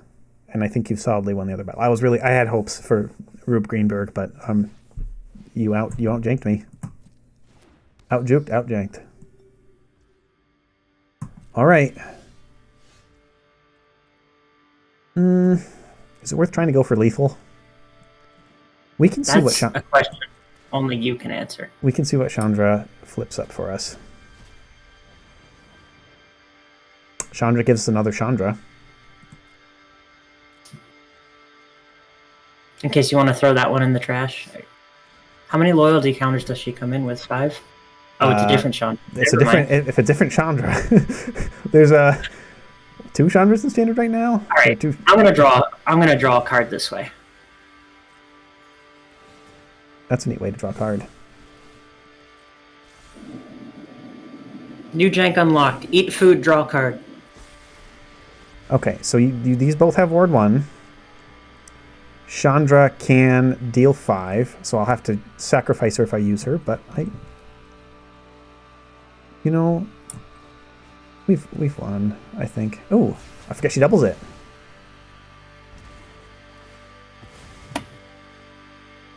Inherit the power.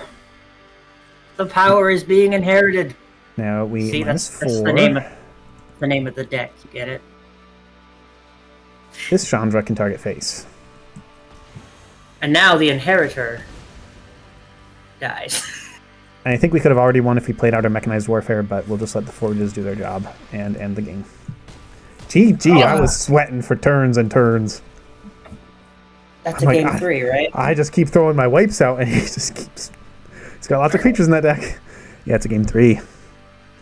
All right, we keep in our wipes. This would have been a very good card to get earlier. I'm glad definitely leaving that in. These should have been in the deck, and I thought they were. Oops. A certain card that can target planeswalkers. Indeed. Except that card also requires you to have a creature on board. It's hard, tough to do. Tough to do. Maybe I should just keep adding more creatures. Actually, that's an idea. Actually, I do have a card. Oh no! That can help with that. I sideboarded a single copy of it. Oh, let's see if I can remember. Wait a minute. Are you going to bring in Quilled Great Worm for this match? No. You should. Felidar Retreat.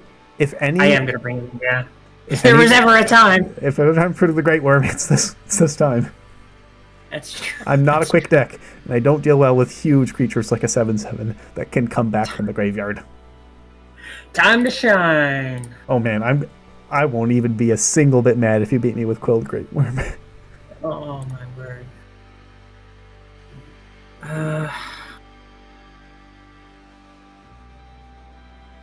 Okay.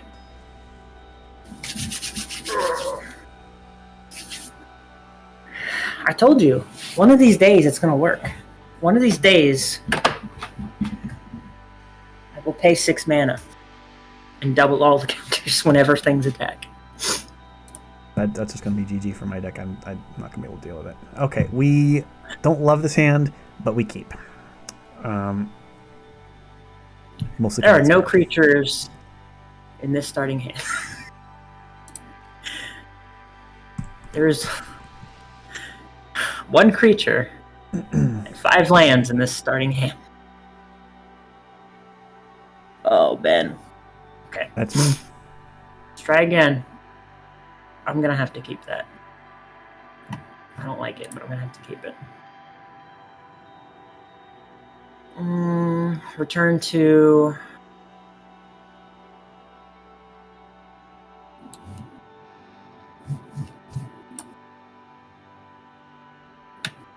So what do you think of these slower games? It's a control deck.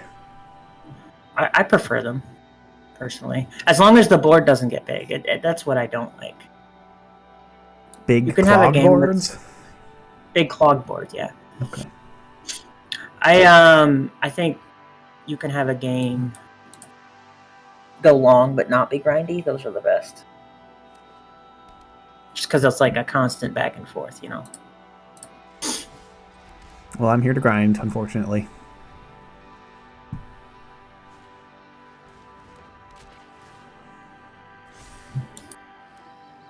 Why didn't you play that turn 1? Did you just draw it? You must have just drawn it.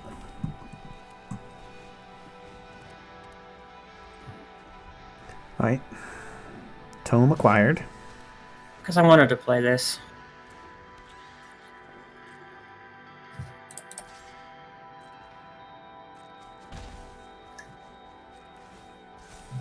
Can you casually remind me how much mana Pyroclasm?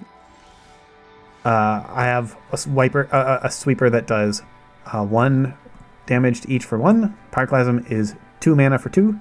And Brotherhood's End, you get to see now. 3 for 3. Okay. Why? Because Essence Channeler is a scary card. It gets so big. I know. It does. Maybe not in your deck, but still. Now here, I think this will help me out against your deck specifically. I can't do much against Explorer's Cache. Like, we have Blast Zone, and I could have brought in a Raid from the sideboard, but... When you kill this guy, and you will, or will you? 4 toughness you would be will. a lot.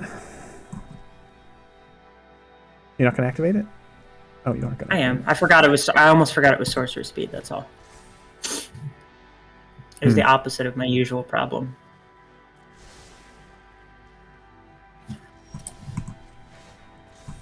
How does it make you feel knowing that your pet rock gives me comfort? That's fine. I don't look at the. That's true. We're not adversarial here. I am the one that let you beat me down to negative 180. Just to see it happen. Yeah, you didn't get 86, you got 186. If you want to see me go down to negative 186, watch the VOD. Watch the VOD. It's on YouTube at Ben or Break. Sunday Jank-Off EP2. You can attack my Planeswalker? Yeah, I'm gonna. If you don't, he's just gonna keep accruing value. Can't have that. Well, we wouldn't want that, would we? No. I'm sad at how small my hand is. Small hands.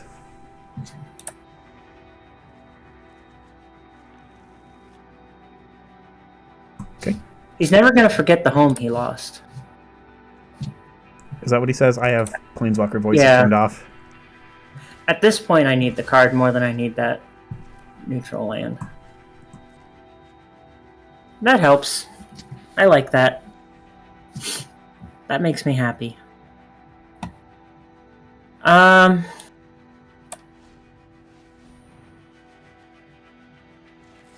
gonna do this before he can inherit those counters. Oh, I guess you get it on the cash, but Yeah. still. That way you only get one counter out of the death instead of two. Right? Yep. I can't... I don't want to play out my hand like this, but I need my creatures to have 4 toughness. I need it. It has to happen. I know that this is a problem for him. Until he plays... Koth? Oh, wait. Koth is going to take care of it for me. You still get a counter out of it. It's true. That's true. And then we pass. I really want to keep plussing Koth, but it just given how big your creatures can get, we really can't deal with big creatures. We just need to keep the board clear, and Koth will help with that. I need some card draw. You see that?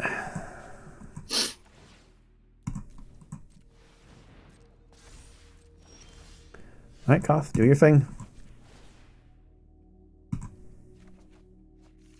Arguably, I should have 2 or 3 copies of Koth in this deck, but I only have 1 crafted. And it's nice to have room for other planeswalkers, too. Okay, all right, folks. Have we established control? It's the best anti-board wipe tech card. You get a 1/1 creature. That's right. But your 1/1 creatures turn into 2/2 creatures, turn into 3/3 creatures. And I'll put a counter on 1 so that I can get that counter back when it dies.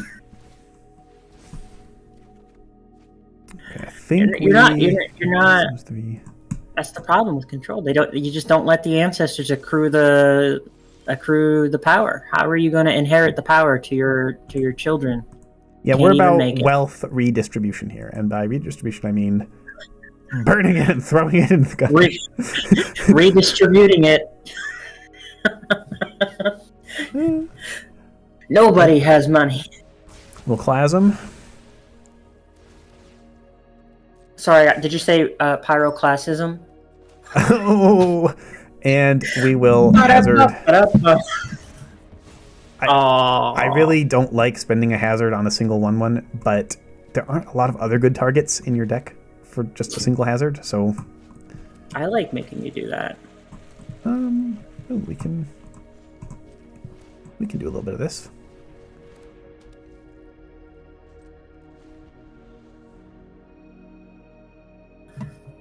Will he survive? Yes, I think so. Let's see what we draw. I don't know. Koth's minus ability can deal a lot late game. He does have 7. All right, let's see what we draw.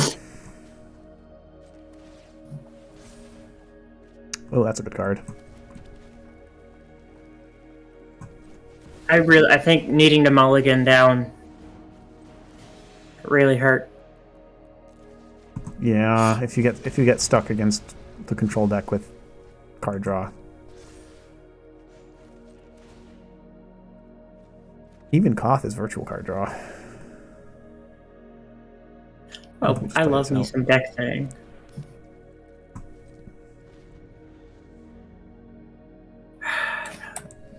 Chandra also card advantage. Fountain Port can be card advantage. Scoos? You're going to be able to make it big right away. Yeah, I am.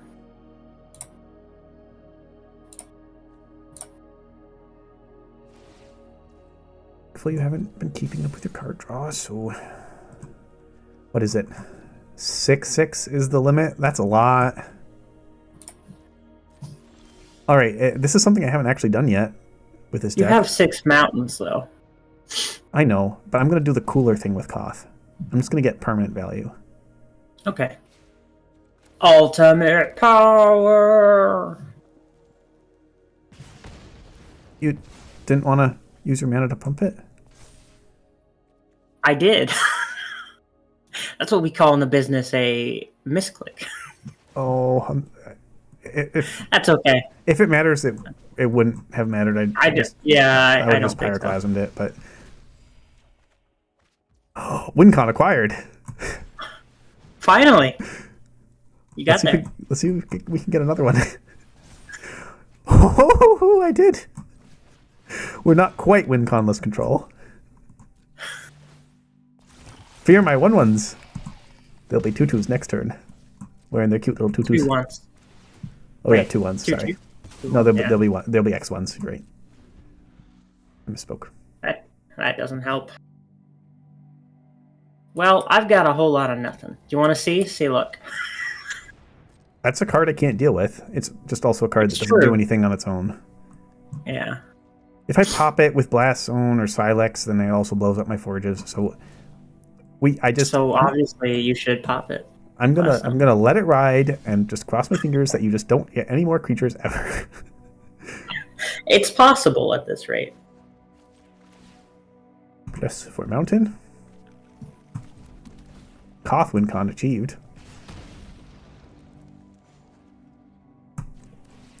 Draw a card. I was gonna say, now you've got the Koth Gruul red green landfall play mountains kill deck, but then I realized you already have that desert brew. Kind of that, but better. That's coming to the Jank-Off. A jank near you. Doppelgang deck. Okay, we enter. Never see it coming. I think I have lethal on you next round. Yeah. Well, joke's on you. I drew an out. You ready? It's a forest. That was not the out. No, I played out the forest. Oh, okay. That's right. Mountains are WinCons. Mountain Power, Boom. The deck name, finally proves itself. And we forge your defeat. Again, if you want to see mono red control Mountain Power versus mono blue aggro under the radar. Unblockable creatures. Yep. You can see the VOD on Binner Breaks YouTube channel. That was a rough game for your deck, though. It was, but it was unblockable creatures versus a deck with no blockers.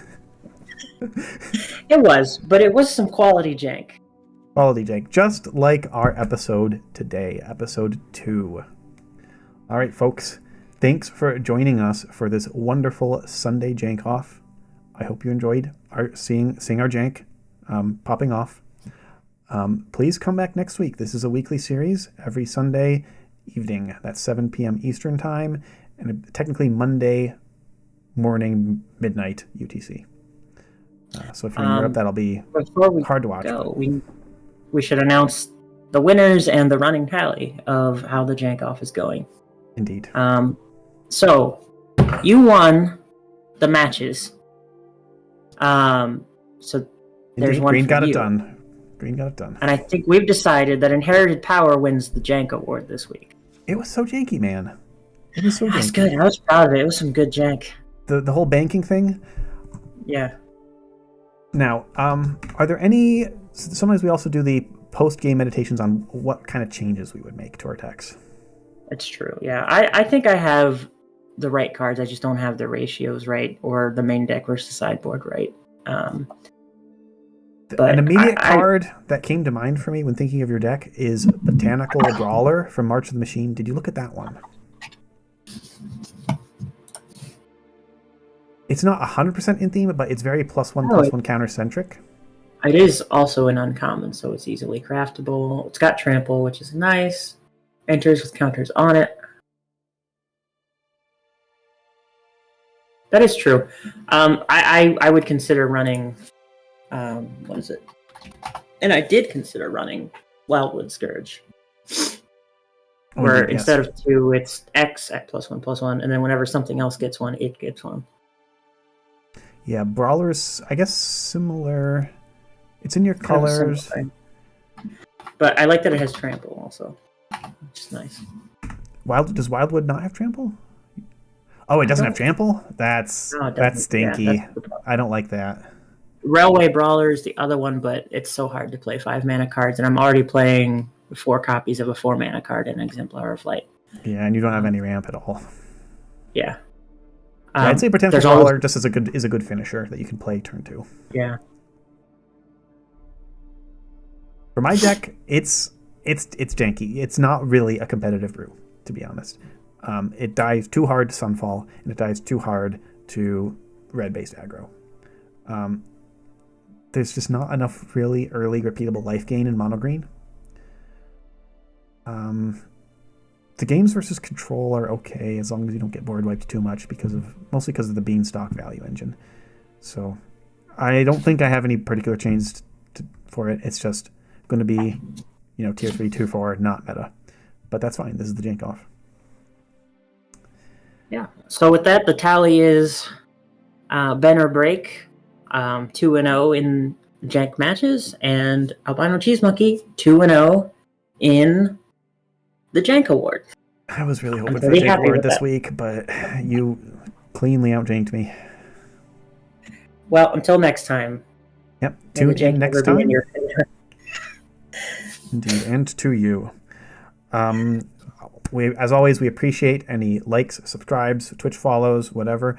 If you're watching the VOD, well, you already found Ben or Break YouTube channel, so thank you for your subscriptions and likes. That just gives us more motivation to keep this going, and it lets more people be shown this by the algorithm, so we have more chatters to engage with. So we always appreciate kind of growing that momentum. I think everybody can embrace Jank. Yes, please come embrace Jank with us. All right, good night. Good night, all.